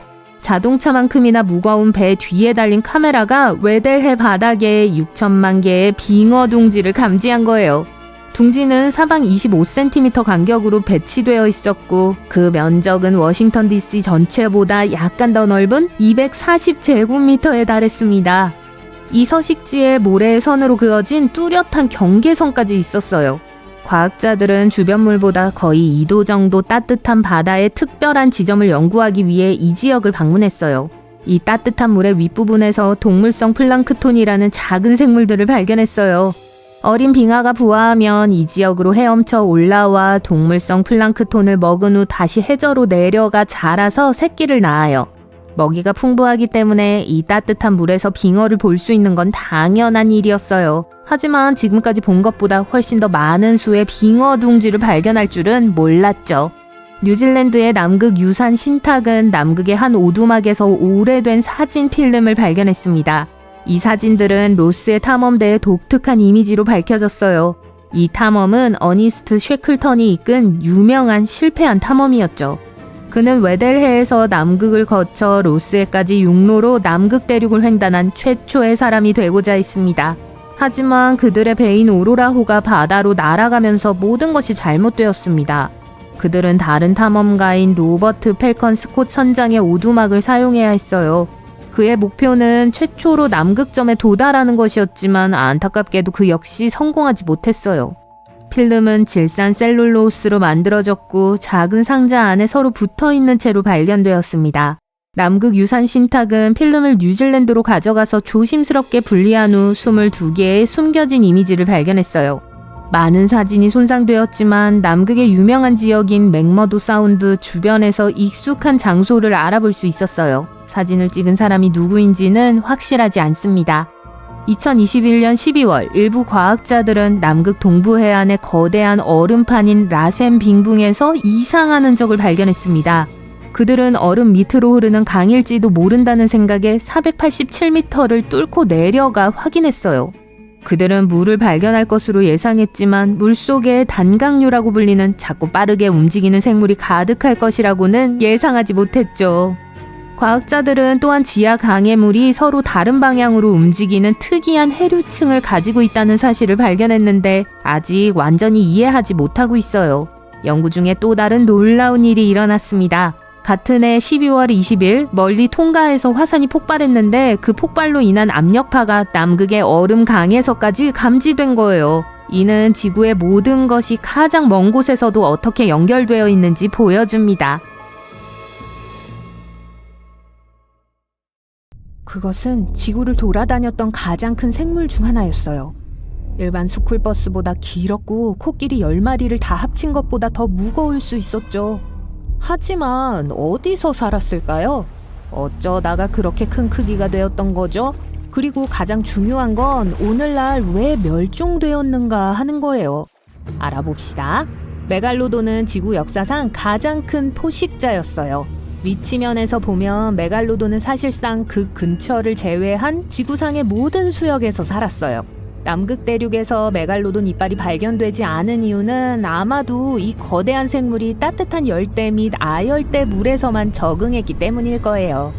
어린 것들은 해변에서 머무르는 걸 좋아한 반면 다 자란 상어는 해안 지역을 선호했어요. 하지만 또한 쉽게 외양으로 이동할 수 있었죠. 메갈로돈이 그렇게 많은 곳에 분포한 걸 우린 어떻게 할까요? 제일 북쪽에 있는 화석은 덴마크 해안에서, 그리고 가장 남쪽에 있는 화석은 뉴질랜드에서 발견한 사실에 근거해서 추측할 수밖에 없어요. 메갈로돈이 어떻게 이 크기가 되었는지에 대한 논의는 과학계에서 여전히 해결되지 않았어요. 최근 이 매혹적인 종의 모든 표본이 모두 거대한 크기에 도달한 건 아니라는 걸 알아냈어요. 이건 베르그만의 법칙이라고 불리는 것과 좀 관련이 있는데, 이건 열을 보존하거나 방출해야 하기 때문에 주변 환경의 온도가 동물의 몸 크기에 영향을 미친다는 법칙이에요. 더 차가운 물에 도달한 메갈로돈은 아마도 낮은 온도에서 생존하기 위해 더 많은 체중이 필요했을 거예요. 반면 더 따뜻한 물에 사는 메갈로돈은 타는 걸 피하기 위해 더 작아져야 했죠. 하지만 이 거대한 물고기는 어떻게 생겼을까요? 대부분의 현대 묘사에서 거대한 백상아리를 닮은 메갈로돈을 보여주죠. 하지만 그게 꼭 맞지 않을 수도 있어요. 메갈로돈은 거대한 백상아리와 비교해서 짓눌린 듯한 훨씬 짧은 코와 납작한 턱을 갖고 있었을 거예요. 또 현대의 청세리 상어와 공통점이 있는 듯한데, 바로 엄청나게 긴 가슴 지느러미죠. 지구의 물을 항해하는 동안 자신들의 무게와 크기를 지탱하기 위해 그게 필요했어요. 마지막으로 숙녀 메갈로돈들은 신사들보다 약 2배 정도 컸던 것 같아요. 자손에 대해 말하자면 작은 메갈로돈조차도 코에서 꼬리까지 최소 2m로 거대했어요. 그걸 어떻게 하냐고요? 전문가들이 파나마, 메릴랜드, 카나리아 제도, 플로리다에서 메갈로돈 보유권 서식지를 우연히 발견했거든요. 심지어 버려진 기적 윗더미도 엄청났어요. 농담이에요. 확실히 메갈로돈의 외모에서 가장 무서운 부분은 입이었어요. 제 말은 생각해보세요. 메갈로돈은 저녁으로 고래를 먹었으니 입을 충분히 크게 벌렸어야 했을 거예요. 과학자들은 그 턱이 2.7에서 3.4m의 놀랄만한 크기에 이를 거라고 추정했어요. 여러분이 더 잘 이해할 수 있게 성인 2명을 나란히 삼킬 수 있었다는 뜻이에요. 잠깐, 어른 둘 누구를요? 그 인상적인 턱은 또한 276개의 이빨을 특징으로 하고 있어요. 터킴의 최신 보원을 토대로 보면 지금까지 존재했던 것 중 막강하진 않아도 가장 강력한 동물 중 하나였을 수도 있어요. 비교를 위해 인간의 턱힘은 약 1300뉴턴이에요. 오늘날의 백상아리는 18000뉴턴 이상의 힘으로 물어 뜯을 수 있는 걸로 추정돼요. 메갈로돈은 그것보다 108,514에서 182,201뉴턴으로 최대 10배 이상 강한 턱힘으로 모든 기록에서 1위를 차지해요. 기본적으로 힘들이지 않고 차를 구길 수 있죠. 이빨 또한 꽤 놀라웠어요. 상어와 비슷하게 메갈로돈은 부러지거나 마모된 이빨을 빠르게 교체했어요. 4개에서 5개의 이빨이 줄줄이 있어서 기본적으로 약 48시간 안에 손상되거나 빠진 이빨을 다시 자라게 하는 컨베이어 벨트 같았어요. 그 뜻은 성인 메갈로돈 한 마리가 일생 동안 수천 개의 이빨을 길렀을 거라는 걸 의미하죠. 하지만 이건 우리에게 유리한데, 왜냐면 이것이 바로 메갈로돈 이빨 화석 기록이 흔한 이유이며 우리가 그걸 제대로 연구할 수 있게 하기 때문이에요. 인상적인 체격을 유지하기 위해 메갈로돈은 하루에 약 1134kg의 음식을 먹어야 했어요. 이해가 안 되시죠? 생존하기 위해서 하루에 소 1.25마리가 필요하단 뜻이에요. 그건 여러분이 매일 참치캔 3,300개를 먹어야 하는 것과 같아요. 제가 메갈로돈이란 단어를 많이 썼는데 그게 어디서 유래한 건지 말씀드렸나요? 그리스어로 번역하면 거대한 이빨을 의미해요. 영리한 그리스인들. 하지만 이 거대한 상어의 온전한 학명은 조금 더 복잡해요. 카르카로클레스 메갈로돈. 하지만 이 거대한 포식자들이 진짜로 멸종했을까요? 우린 그렇게 믿는 경향이 있지만 잠시 솔직해져 봅시다. 우린 바다의 깊이보다 화성 표면에 대해 더 많이 알아요. 바다의 15%만 탐험했죠. 저 깊은 곳에 뭐가 있을지 누가 알겠어요? 고대 포식자? 마리아나 해구는 지구에서 가장 깊은 해양 해구예요. 가장 깊은 부분인 챌린저 해협은 아주 깊어서 에베레스트 산 전체를 이 해협에 담글 수 있어요. 그러고도 수면에서 1.6km 이상 떨어져 있을 거예요. 엄청 깊죠. 만약 메갈로돈 한두 마리가 만날 장소가 필요했다면 엄청 은밀한 장소일 거예요.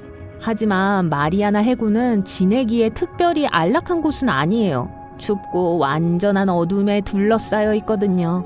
이곳의 기온은 1년 내내 2도 정도예요. 게다가 압력은 해수면보다 1000배 더 강해요. 만약 메갈로돈이 이 안에 숨어 있다면 치아와 뼈가 그리 좋아 보이지 않을 수도 있다고 생각하는 게 무방할 것 같네요. 여기 마리아나 해구의 강력한 압력 때문에 단백질과 칼슘은 녹아 산산조각 나기 시작해요. 그래서 예를 들어 우리가 발견한 가장 깊은 곳에 사는 물고기인 하달 스네일피쉬는 뼈 대신 유연한 연골을 특징으로 진화했어요. 여기서 살아남기 위해 메갈로돈은 또한 완전한 어둠 속에서 항해하는 법을 배워야 해요. 그 뜻은 생물 발광을 하거나 대왕 오징어처럼 거대한 눈을 키우게 진화했을 거라는 걸 의미해요. 영화 대본으로는 흥미롭고 좋을 것 같이 들릴지 모르겠지만 대부분의 과학자들은 그게 가능하지 않을 거라고 봐요. 왜일까요? 대부분 메갈로돈의 크기 때문이라고 말해요. 메갈로돈이 즐겨 먹는 대부분의 음식은 깊고 깊은 바다가 아닌 얕은 바다 지역에 살아요. 전문가들은 만약 이 동물이 진짜로 여전히 바다를 배회하고 있었다면 우리가 모를 리가 없다고 믿어요. 가끔 저녁상에 올라올 필요가 있겠죠. 그쵸? 이들의 먹이 또한 메갈로돈이 더 이상 존재하지 않는 가장 유력한 원인이기도 해요. 일부 전문가들은 메갈로돈이 수온이 떨어져서 멸종되었다고 믿는 반면 대부분의 과학자들은 바뀌어가는 먹이 사슬의 역학에 더 큰 책임이 있을 수도 있다고 해요. 왜냐하면 어느 순간 주요 식량원인 수염고래가 점점 줄어들었거든요. 그리고 동시에 작은 포식성 상어, 백상아리, 고래와 같은 자연 경쟁자들의 수가 증가했어요. 메갈로돈은 우리보다 훨씬 더 오래 이 행성에 살았고 그땐 우리가 아직 존재하지도 않았을 때예요. 우리 현대인들보다 거의 70배 더 오래, 약 2000만 년 동안 살았어요. 호모 사피엔스는 약 30만 년 전에 나타났어요. 메갈로돈은 무적의 크기 덕분에 그렇게 오랫동안 살아남을 수 있었어요. 제 말은 당시 바다에 있는 거의 모든 걸 먹을 수 있었거든요. 우리는 이 둘을 선사시대 생물이라고 생각할 수 있지만 메갈로돈과 공룡은 지구에 공존한 적이 없어요. 공룡들은 아마도 약 6,600만 년 전에 멸종했을 거예요. 메갈로돈은 조금 후에 나타난 것 같아요. 그건 우리가 지금까지 발견한 가장 오래된 메갈로돈 화석이 2,300만 년 전에 시작된 마이오세 시대의 것이기 때문이에요. 잘 있어, 맥. 여러분은 나사가 항성, 행성, 은하 또는 블랙홀만을 탐사하는 게 아니라는 걸 알고 있나요? 믿기 어렵겠지만 사실이에요. 이 기관은 또 우리의 고향 행성인 지구에서 일어난 발견도 연구해요. 그럼 나사는 최근에 뭘 발견했을까요? 얼음 밑에 생명체가 있나요? 최근 데이터를 분석하는 동안 남극의 얼음 아래에 숨어있는 믿을 수 없는 걸 발견했어요. 그리고 이 발견은 지구 전체 수계에 대해 우리가 알고 있는 모든 걸 바꿀 뿐만 아니라 우주의 생명체에 대한 연구를 도울 수 있어요. 인류의 존재는 남극 대륙과 그것의 비밀을 이해하는 데 달려있을지도 몰라요. 그래서 최근의 발견들이 우리의 생존에 대한 중요한 정보를 보여줄 거예요. 하지만 계속하기 전에 눈으로 볼 수 있는 한 얼음밖에 없는 이곳에 대해 여러분이 얼마나 아는지 봅시다. 남극 대륙은 남반구에 있는 세계 7대 대륙 중 하나예요. 총 면적으로 봤을 때 5번째로 큰 대륙이에요. 그리고 그 뜻은 호주의 거의 2배 크기라는 걸 의미해요. 진짜 운석을 보고 싶나요? 남극으로 가세요. 건조한 기후 때문에 남극 대륙은 우주를 관찰하기에 가장 좋은 장소 중 하나예요. 하지만 더 멋진 건 대륙의 흰 표면에서 운석을 찾을 수 있다는 거예요. 과학자들은 이미 얼음에서 약 4만 5천 개의 운석을 뽑아냈어요. 그리고 30만 개를 더 볼 수 있을 거라고 생각하고 있죠. 그곳에 많은 지상암석이 없기 때문에 운석의 어두운 색 덕분에 발견하기가 쉬워요. 남극 대륙의 건조한 사막 환경 또한 그걸 보존하는 데 도움을 줘요. 심지어 100만 년 전에 지구에 떨어진 것도 말이에요. 그리고 남극에서의 화산 활동을 상상할 수 있나요? 어렵죠. 하지만 이곳은 불이 얼음과 만나는 곳이에요. 서남극은 대부분의 화산 활동이 일어나는 곳이에요. 과학자들은 서남극에만 138개의 화산이 존재한다는 걸 발견했어요. 와, 여러분은 남극이 늘 추울 거라고 생각할 거예요. 하지만 아니에요. 해안 지역은 10도까지 따뜻해질 수 있어요. 하지만 얼음이 없다면 남극이 어떻게 보일지 궁금해 본 적 있나요? 지금은 상상할 수 없지만 늘 얼음으로 덮여있던 건 아니에요. 하지만 그건 3,400만 년 전 일이에요. 그래서 얼음이 없는 대륙의 표면이 어떨지 아무도 알지 못하죠. 하지만 나사가 그걸 바꿨어요. 컴퓨터 시뮬레이션을 만들었고 오늘날 가장 정확한 지도를 만들었어요. 그들이 본 것은 놀라웠어요. 대륙은 보이는 것과 달리 전혀 평평하지 않았어요. 계곡, 경사진 평원, 그리고 높은 산들로 꽤 울퉁불퉁했어요. 하지만 이건 그들이 남극 대륙 얼음 아래에서 발견한 것에 비하면 아무것도 아니었어요. 그래서 그게 뭐냐고요? 드럼을 쳐주세요. 나사가 2개의 새로운 빙저호를 발견했어요. 그리고 더 멋진 것은 우주에서 이 호수들을 발견했다는 거예요. 어떻게요? 만약 여러분의 대답이 최첨단 위성이라면 맞습니다. 2003년 나사는 아이스셋이라는 위성을 발사했어요. 그것이 빙상물질 균형과 구름과 에어로졸 높이를 측정했어요. 위성은 또한 남극 대륙에 얼음이 없는 지도를 만드는 걸 도왔어요. 2010년 유럽 우주국은 2번째 위성인 크라이오셋2를 발사했어요. 얼음 두께의 변화를 추적하기 위한 거였죠. 그리고 2018년 나사는 아이스셋의 후속인 3번째 아이스셋2를 발사했어요. 이것은 빙상의 해발 고도와 바다의 해빙의 두께를 측정했어요. 나사의 가장 진보된 지구 관측 레이저 기구였습니다. 가장 정확한 데이터를 전달했죠. 그리고 이게 다른 위성들의 데이터와 결합되었을 때 한 쌍의 큰 호수 근처에서 이 2개의 새로운 호수를 발견하는 게 가능했어요. 하지만 애초에 어떻게 이런 호수들이 존재할 수 있는 거죠? 대부분의 남극 대륙 얼음의 평균 두께는 약 1.9km예요. 하지만 어떤 곳에선 특히 겨울 동안에는 3km 이상 두꺼워질 수 있어요. 그래서 그 아래에 아무것도 없을 거라고 생각할지도 몰라요. 하지만 과학은 달리 말하고 있어요. 맨눈으로 볼 수는 없지만 대륙의 얼음은 그 무게에 의해 천천히 그러나 지속적으로 다른 방향으로 흐르고 있어요. 그런데 과학자들은 수년 동안 물이 어떻게 움직이는지 알아낼 수 없었어요. 2007년 아이스셋에서 수집한 데이터가 표면 아래에 뭐가 숨어 있는지 통찰할 수 있게 해주게 되면서 변화가 시작되었어요. 그들은 먼저 남극 대륙에 빠르게 흐르는 빙류 아래에 연결된 해빙수 호수의 전체 네트워크를 발견했어요. 그리고 그게 수백 개 있었어요. 스크립스 해양연구소의 빙하 연구가 헬렌 아만다 프리커는 아이스셋에 의해 측정된 해발 높이의 변화가 이런 호수의 역학 때문에 일어났다는 걸 알아냈어요. 그게 해빙수를 정적으로 유지하지 않았어요. 대신 시간이 지남에 따라 수로 시스템을 통해 계속해서 물을 채우고 배수하고 있었어요. 그렇게 하면서 위에 얼음이 오르내렸죠. 하지만 어디로 물을 빼냈을까요? 당연히 바다죠. 그리고 그 양이 엄청납니다. 프리커와 공동 저술한 최근의 연구에서 한 호수에서 단 3일 만에 7,500억 리터나 되는 물이 바다로 흘러들어갔다는 걸 발견했어요. 자연이 어떻게 작용하는지에 대해 수많은 미스터리들이 여전히 해결되기를 기다리고 있어요. 하지만 2개의 새로운 호수를 찾는 것은 과학자들에게 기후가 따뜻해짐에 따라 남극의 빙상이 얼마나 빨리 변할지, 그리고 이게 세계적인 해류와 해수면 상승에 어떤 영향을 미칠지에 대한 더 나은 그림을 그려줄 거예요. 호수의 체음과 배수 주기는 빙상의 균열과 크레바스가 생기게 해요. 그래서 이 새로운 호수들로부터 발견한 정보는 또한 얼음 표면의 손상을 더 잘 이해할 수 있게 해줄 거예요.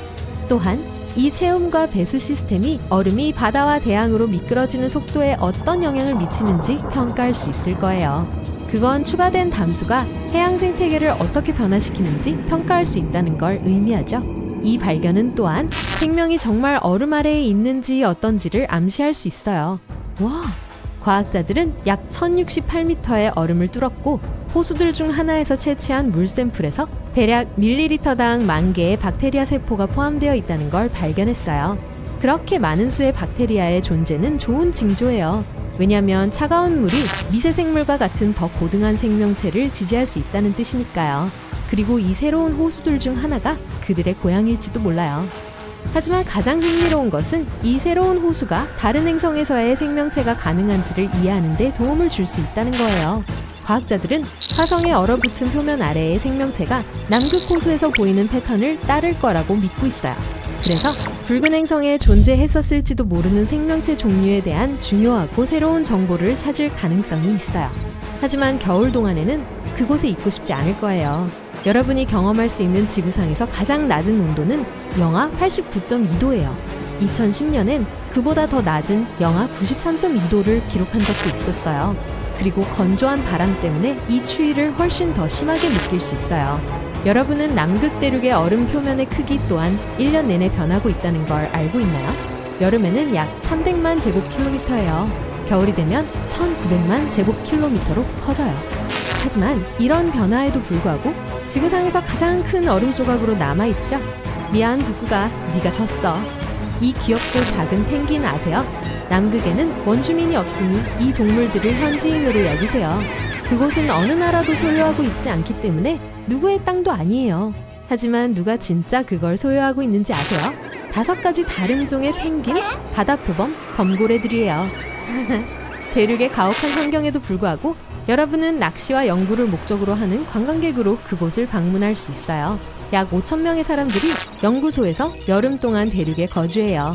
하지만 겨울이 오면 그 수는 자연스럽게 1,000명으로 떨어져요.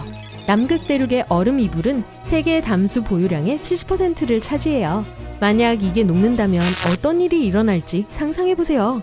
지구의 해수면은 거의 60m 상승하게 될 거예요.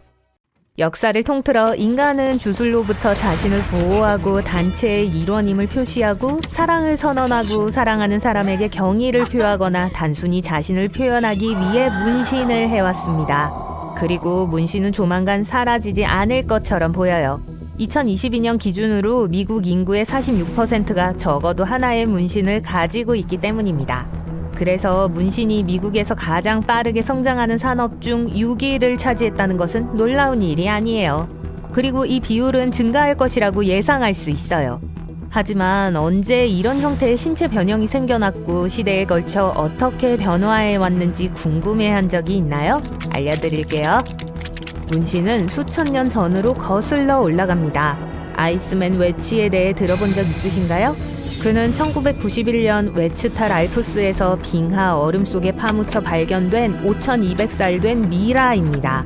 그래서 웨치라는 이름을 얻었죠. 그를 언급한 이유는 웨치가 가장 오래된 문신으로 기네스 세계기록에 올랐기 때문이에요. 그의 몸에는 전문가가 새긴 것으로 보이는 61개의 문신 흔적이 있었습니다. 이 표시들은 벽난로 재나 그을음 색소로 만들어진 수직선과 수평선으로 구성되어 있어요.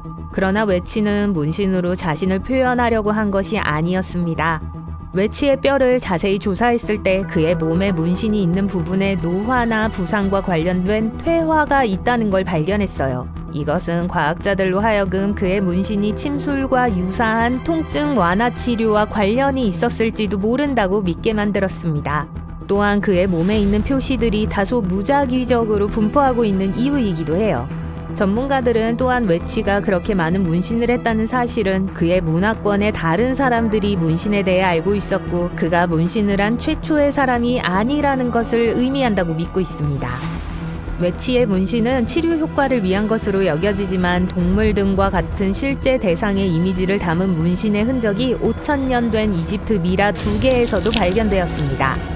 아프리카의 문신 관행에 대한 증거를 1,000년 더 거슬러 올라가게 했을 뿐만 아니라 이 발견은 이집트 여성들만이 문신을 했다는 믿음을 바꾼 중요한 계기가 됐어요.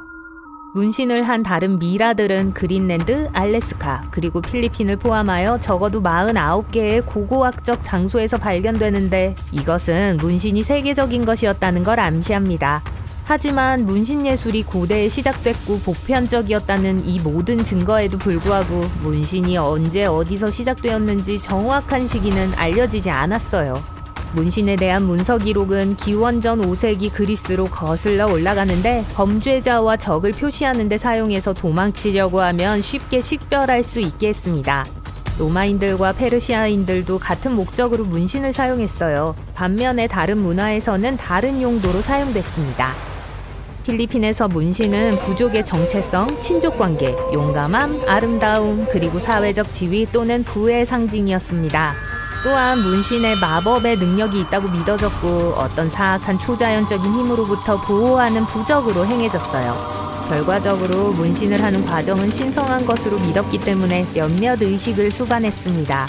예를 들어 만약 예술가나 문신을 하려는 사람이 시작하기 전에 재채기를 했다면 이것은 영혼들이 찬성하지 않는 표시로 여겨졌어요. 따라서 의식이 취소되거나 연기됐습니다. 그리고 일단 문신이 완성되면 기념하기 위한 축하 행사가 열리곤 했어요.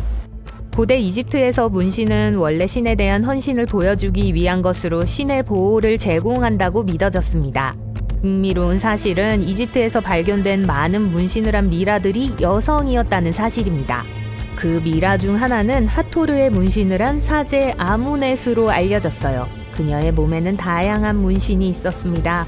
처음 발견되었을 때 전문가들은 처음에는 문신의 위치 때문에 하체의 건강 문제 치료를 위해 행해졌거나 단순히 낮은 지위의 표시일 뿐이라고 생각했습니다. 그런데 최근 몇 년 사이에 추가적인 조사를 통해서 아무넷이 사회적 지위가 높은 사람이었다는 것이 밝혀져서 이전의 이론이 뒤집혔어요. 이 발견은 일부 사람들로 하여금 그녀의 문신이 임신과 출산의 어려움으로부터 보호하는 역할을 했을 수도 있다고 믿게 만들었습니다. 이제 문신으로 일본의 역사를 살펴볼까요? 영적으로나 장식적인 목적으로 문신을 새기는 건 일본에 널리 퍼져 있었고 실제로는 기원전 300년까지 거슬러 올라갑니다. 어떤 문자들은 일본인들 사이에서 사회적 지위의 차이를 나타내기 위해 문신과 다른 신체적 표시에 사용됐어요. 하지만 17세기까지 대부분의 범죄자들은 처벌의 표시로 문신을 새겼습니다. 19세기 중반까지 문신은 완전히 금지됐어요. 문신을 한 사람들은 존경받지 못했고 결국 야쿠자들의 뿌리를 형성한 사회적으로 외면당한 사람들의 하위 문화를 만들어냈습니다. 그렇다면 서양에서의 현대적이고 표현주의적인 문신의 역할은 어떻게 시작됐을까요? 제임스 쿡은 1768년과 1779년 사이에 남태평양으로의 3번의 항해로 유명한 영국의 탐험가이자 선장이었습니다. 이 항해 중에 그는 타히티 제도를 방문했고 그곳에서 문신 기술을 보게 됐죠. 그가 섬에 도착했을 때 많은 문신을 한 남자들과 여자들을 보고 놀랐고 그들을 일지에 기록하고자 했어요. 그들의 바디 아트를 묘사하기 위해 지역 사람들이 그런 표시를 가리키는 말과 비슷하게 들리는 타투라는 용어를 사용했습니다. 그 전에 문신은 단순히 흉터, 그림 또는 얼룩 등으로 언급됐어요. 쿡의 선원들 중 다수가 이 항해에서 문신을 하고 영국으로 돌아왔고 선원들 사이에 문신 전통이 시작되었습니다. 그들은 여행을 기록하기 위한 방법으로 문신을 사용했죠. 예를 들어 대서양을 성공적으로 건넜다면 닷 문신을 하고 적도를 건넜다면 거북이 등껍질 문신을 했습니다. 이렇게 전통적인 문신 스타일이 시작됐어요. 19세기까지 문신은 대부분 선원들의 전유물이었지만 영국 상류 사회에도 퍼졌습니다. 1870년대 동안 왕족뿐만 아니라 상류층 구성원들 사이에서 유행했어요. 상류 사회에 문신이 있었던 사람들은 영국 총리 윈스턴 처칠의 어머니 랜돌프 처칠 부인, 미래의 에드워드 7세인 웨일즈 왕자와 그의 아들들, 그리고 빅토리아 여왕의 친척들을 포함했었습니다. 심지어 여왕 자신도 만일의 경우를 대비해 옷으로 쉽게 가릴 수 있는 신체 부위에 호랑이와 비단뱀과 싸우는 문신을 하고 있다는 소문이 돌았어요. 이것은 모두 1880년대 후반에 문신이 부의 표시가 되는 계기가 됐습니다. 1891년 뉴욕시의 문신 전문가였던 사무엘 오라일리가 문신 기계를 만들었어요. 그의 디자인은 토마스 에디슨의 전기 펜을 개조한 것인데 원래는 문서 복제로 기업들을 돕기 위해 고안되었습니다. 문신을 한 여성들이 등장하기 시작한 것도 거의 비슷한 시기였지만 대부분은 서커스 같은 오락에 종사하는 사람들이었어요. 결국 그런 경향은 둔화되었고 1920년대경 더 많은 여성들이 화장품의 비용을 줄이기 위한 효율적인 대안으로 문신을 하기 시작했습니다. 왜냐하면 그 당시 화장품들이 너무 비쌌기 때문이죠. 1939년 밀드레드 헐은 뉴욕에서 자신의 문신 가게를 연 최초의 여성이 되었습니다. 미국이 사회보장 번호를 도입한 것도 이 무렵이었고 많은 시민들이 그것을 기억하기 위해 문신으로 새겼어요. 하지만 그럼에도 불구하고 장식적인 문신은 여전히 경시되었습니다. 만약 여러분이 50년대나 60년대에 문신을 했다면 대다수의 사람들이 여러분을 반항하나 범죄자로 여겼을 거예요. 1961년 뉴욕시 보건부는 문신을 질병을 퍼뜨리는 원인으로 여겼기 때문에 문신을 금지했습니다. 그 금지는 1997년이 되어서야 해제됐어요. 오늘날 문신은 매우 흔해서 심지어 장난감도 문신을 하고 있습니다. 문신을 하는 것을 막을 수 있는 금지도 낙인도 스타일이나 색깔의 제한도 없어요. 물론 엄마만 빼고요. 여긴 시베리아요. 여긴 너무 추워서 차가운 돌풍이 여러분의 얼굴을 따끔거리게 만들어요. 저 하얀 눈들이 여러분의 눈을 부시게 하죠. 영구 동토층 때문에 이곳은 남극과 비슷해요. 최근에 한 무리의 과학자들이 지역의 강 중 하나를 연구했어요. 시추장치의 도움으로 얼어붙은 흙 샘플을 몇 개 추출할 수 있었죠. 과학자들은 얼음 속에서 살아있는 생명체가 발견되어 깜짝 놀랐어요. 후에 연구실에서 그들은 이 생명체가 델로이드 로티퍼라고 알려진 미세한 다세포 유기체라는 걸 알게 되었어요. 이 생물들은 작은 지렁이 같아 보였어요. 과학자들은 이 벌레들이 얼어붙은 환경에서 10년까지 살 수 있다는 걸 알고 있었어요. 하지만 얼음 속에서 발견된 로티퍼의 나이는 약 24,000살이었어요. 그리고 해동 후 마치 수천 년이 아니라 몇 시간 동안 잠을 잔 것처럼 번식을 하기 시작했죠. 추가 분석을 통해 이 유기체들이 수십만 년 동안 얼어 있을 수 있다는 것이 밝혀졌어요. 로티퍼들은 사람들이 아직 바퀴를 발명하지 않았던 시대에 살았을지도 몰라요. 그리고 이것만이 그들의 유일한 초능력은 아니에요. 델로이드 로티퍼는 지구상에서 가장 방사능에 강한 동물 중 하나예요. 이들은 산소와 물이 없는 곳에서 살 수 있어요. 또 산도가 높은 지역에서 생존할 수 있고 음식과 물 없이도 오래 살 수 있어요. 하지만 수천 년 동안 사는 걸로 알려진 생물은 이 녀석들뿐만 아니에요. 특정 종류의 이끼와 몇몇 미생물들도 거의 불멸이에요. 회충이라고 불리는 선충은 세상에서 가장 적응력이 좋은 벌레예요. 위풍당당하게 서 있는 에펠탑을 상상해보세요. 그리고 이제 그걸 10배 더 크게 하고 지하에 가둬봅시다.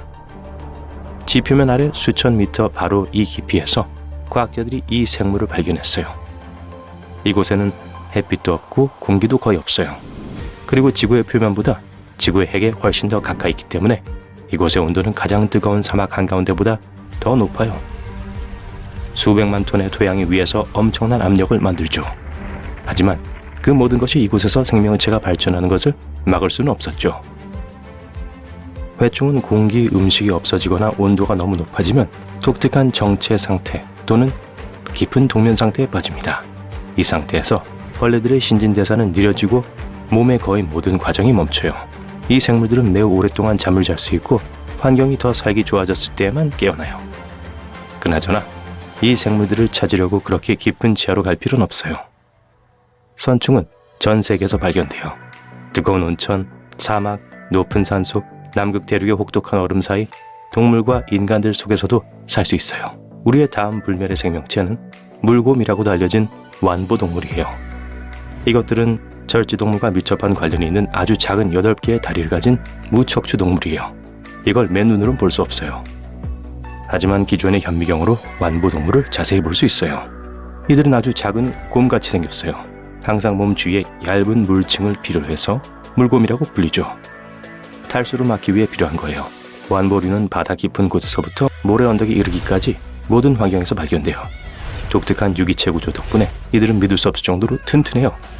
네, 말랑해 보이지만 몸은 단단한 각피로 덮여 있어요.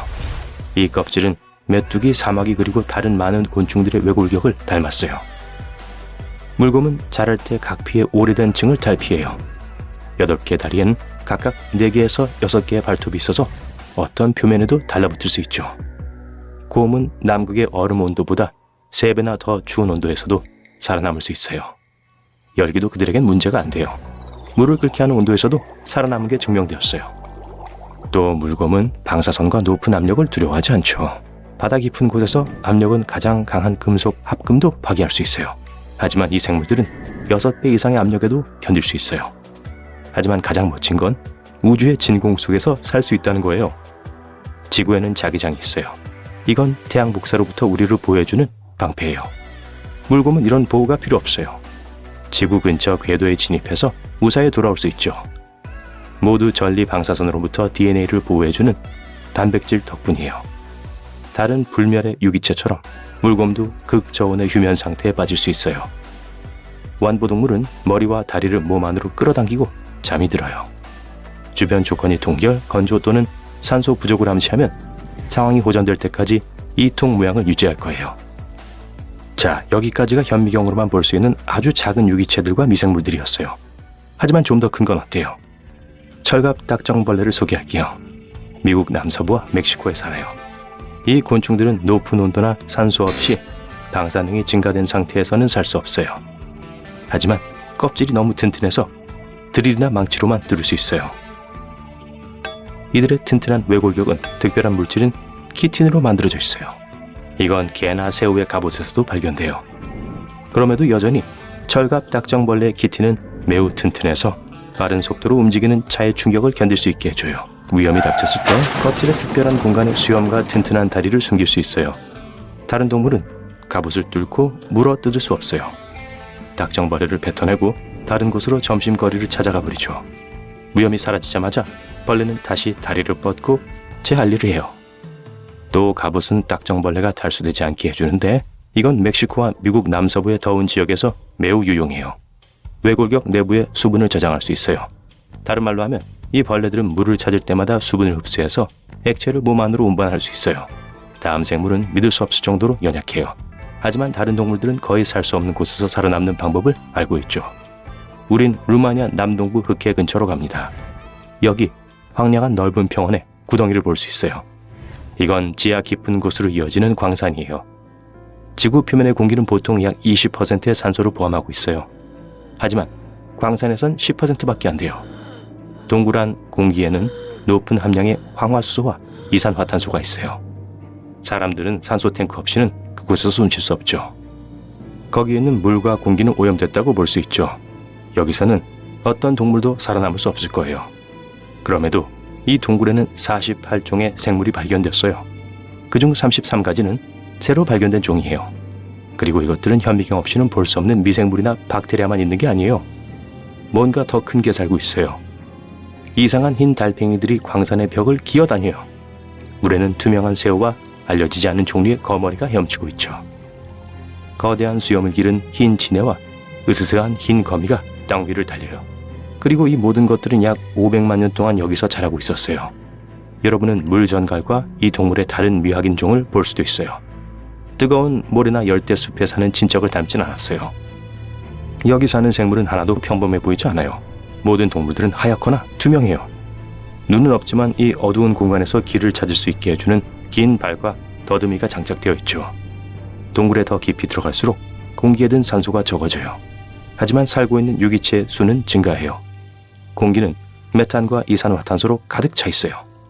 이 동굴의 모든 주민들은 태양빛을 본 적이 없고 어두운 밖을 나가본 적도 없어요. 식물이 산소를 생산해내지 않는 이런 조건에서 살아남는 건 불가능해 보여요. 이것들의 생존 여부에 대한 답은 작은 호수 속에 숨겨져 있어요. 물 표면은 이상한 거품으로 덮여 있어요. 자세히 보면 이 하얀 물질이 살아있는 걸 알 수 있을 거예요. 찢어지기 쉬운 부드러운 젖은 종이 같죠. 이건 독립 영양생물이라고 불리는 박테리아인 수십억 개의 살아있는 유기체예요. 밖에보다 동굴 안에 훨씬 더 많은 이산화탄소가 있어요. 그리고 식물처럼 이 박테리아는 그걸 흡수해요. 하지만 광합성의 도움으로 이렇게 하진 않기 때문에 햇빛이 필요하지 않아요. 화학 합성을 위해 물을 이용하죠. 이 박테리아가 분비하는 것은 다른 박테리아를 위한 먹이예요. 그리고 이 다른 박테리아들은 더 큰 생물들의 먹이가 되죠. 지구 어디에서도 찾을 수 없는 독특한 먹이 사슬이 이곳에만 존재해요. 몹시 추운 캐나다의 한 공원에서 두꺼운 얼음층 아래 깊숙이 숨겨져 있던 일명 얼어붙은 용의 기이한 뼈대를 과학자들이 발견했습니다. 그 뼈는 수백만 년 동안 꽁꽁 얼은 얼음 속에 있었습니다. 전문가들이 이 이상한 화석의 종을 알아내는데 수십 년이 걸렸어요. 그것은 익룡의 새로운 속으로 확인되었습니다. 익룡은 날개폭이 5m 이상인 날아다니는 거대한 파충류였어요. 머리는 몸 크기의 3.5배였습니다. 익룡은 7,600만 년 전에 다른 공룡들 위를 날아다녔습니다. 과학자들은 익룡이 지금까지 하늘을 날았던 동물들 중 가장 크고 사납고 기이한 동물이라고 묘사했습니다. 이 새로운 속은 크리오드라콘 보레아스라고 명명되었는데 이는 북풍에 얼어붙은 용이라는 뜻입니다. 2013년 한 젊은 등산가가 서유럽에서 가장 높은 산 중 하나인 몽블랑을 오르고 있었습니다. 그는 이상한 금속 상자가 눈 밖으로 삐져나와 있는 걸 발견했어요. 상자를 열어보았고 그 안에는 귀한 루비, 에메랄드 그리고 사파이어가 가득했습니다. 그는 즉시 그 상자를 당국에 신고했어요. 이 상자는 약 50여 년 전 인도에서 출발하여 이 산에 추락한 두 비행기 중 하나에 타고 있던 승객의 것으로 밝혀졌습니다. 이 상자에 든 보석은 2억 원 이상의 가치가 있는 것으로 평가되었고 당국은 이 보물상자의 상속인을 아직까지 찾고 있습니다. 2007년 시베리아 북서부에서 술록 목동이 아들들과 나들이를 하다가 얼음 속에서 이상한 걸 발견했어요.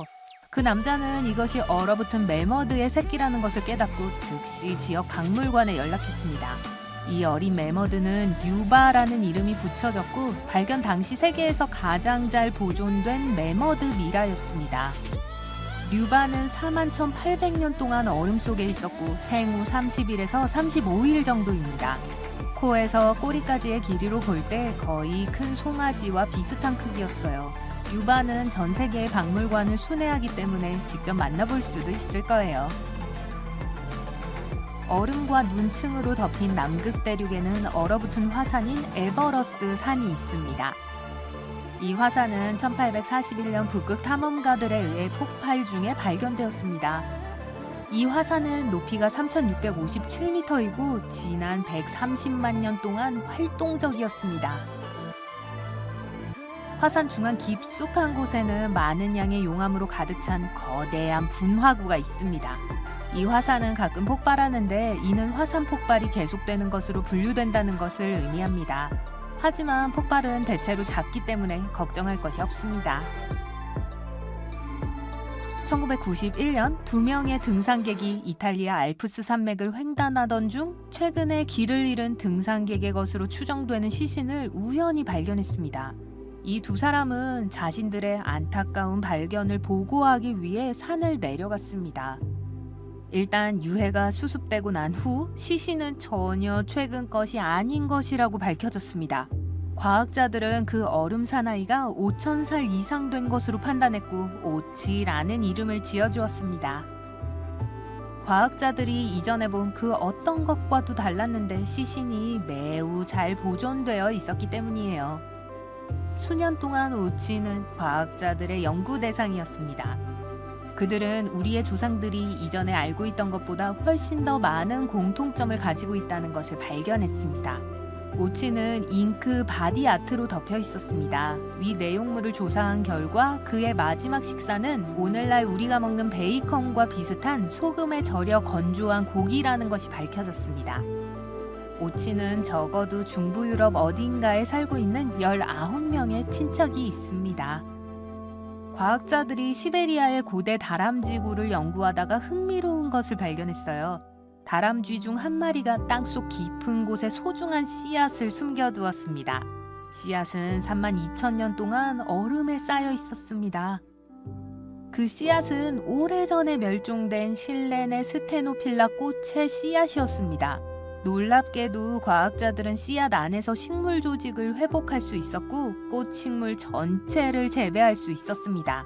그 이후로 이전에 멸종되었던 이 꽃을 전 세계의 자연 서식지에 다시 보급했습니다.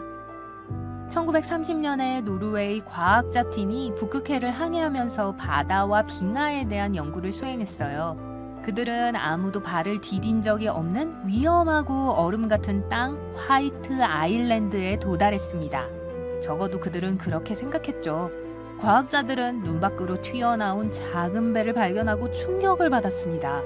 보트 안에서 과학 장비와 다양한 개인 소지품이 발견되었는데 S.A. 안드레라는 이름이 새겨진 자켓도 있었어요.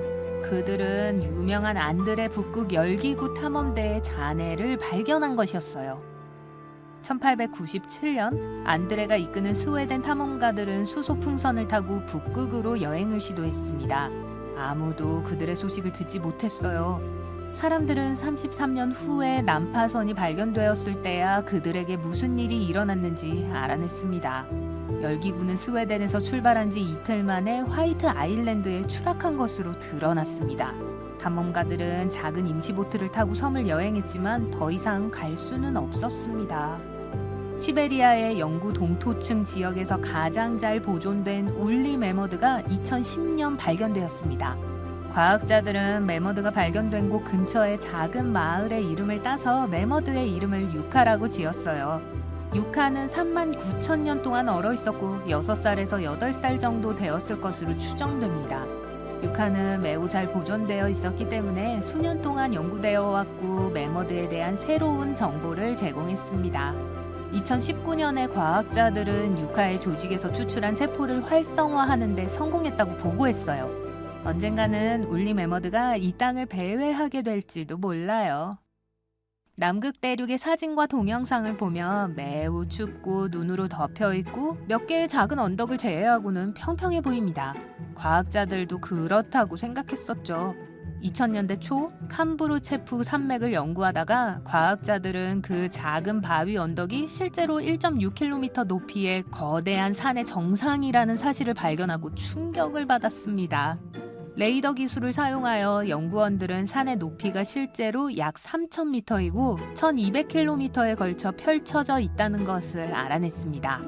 이것은 유럽 알프스 산맥과 거의 같은 크기예요. 엄청난 얼음과 눈 아래에 숨겨져 있다는 것을 제외하고요. 시베리아의 한 금광에서 한 사업가가 근처 강을 조사하다가 얼음에서 흥미로운 것을 발견했어요. 그것은 나중에 사샤라고 이름 붙여진 작은 울리 코뿔소 새끼였어요. 울리 코뿔소는 15,000년 동안 멸종 상태였습니다. 사샤는 최대 39,000년 동안 얼음에 갇혀 있었을 수도 있어요. 사샤가 특별한 이유는 울리 코뿔소 몸 전체가 발견된 경우로 유일하기 때문입니다. 이탈리아 북부 펠로 주변의 빙하가 녹기 시작했습니다. 수십 년 전, 심지어 수백 년 전의 유물들이 얼음에서 쏟아져 나오는 것이 발견됐어요. 군인들의 개인 소지품, 일기, 사진, 심지어 러브레터 같은 것들이 발견되었습니다. 역사학자들은 심지어 얼음 아래에 보존된 오두막 전체를 발견하기도 했습니다. 오두막은 단단한 금속 헬멧과 옷들로 가득 차 있었습니다. 1845년 존 프랭클린 경은 불운하게 끝이 난 북극 탐험에 나섰습니다. 선원들은 HMS 에레버스와 아이러니하게도 HMS 테러라는 이름의 두 배를 타고 여행했습니다. 탐험대는 재앙을 맞았고 두 배 모두 얼음 속으로 사라졌습니다. 2016년에 HMS 테러가 연구팀에 의해 발견되었습니다. 170년 전에 사라졌음에도 불구하고 얼어붙은 차가운 물은 배를 원래 상태로 유지해 왔습니다. 과학자들은 이 배가 시간이 멈춘 듯 했다고 설명했습니다. 접시와 잔은 여전히 선반에 놓여 있었고 침대와 책상도 정돈되어 있었으며 승객의 짐까지 양호한 상태로 보였습니다. HMS 에버러스도 근처에서 발견되었지만 물 상태 변화로 인해 배의 상태가 좋지 않았습니다. 바이킹들이 사용한 것으로 악명 높았던 노르웨이의 한 산악 통로를 둘러싸고 있는 빙하 얼음에서 수백 개의 고대 유물들이 발견되었습니다. 이 유물 중 하나는 열리지 않도록 용접이 돼 있는 거대한 나무 상자였어요. 연구원들은 이 상자를 열기 전에 엄청난 기대감에 휩싸였습니다. 그 안에 바이킹의 보물이나 고대 사회를 이해할 수 있는 유물들이 가득할 거라고 믿었죠. 상자를 열었을 때 안에는 평범하고 오래된 밀랍 양초밖에 없었어요. 이 상자는 사실 생각했던 것만큼 오래되지 않은 것으로 밝혀졌습니다. 초를 분석한 결과 그 상자가 17세기로 거슬러 올라간다는 것을 발견했어요. 바이킹의 시대는 11세기에 끝났습니다. 양초 상자는 긴 밤을 밝히기 위해 여름 농장에서 겨울 농장으로 운반하던 농부의 것이었을 가능성이 높습니다.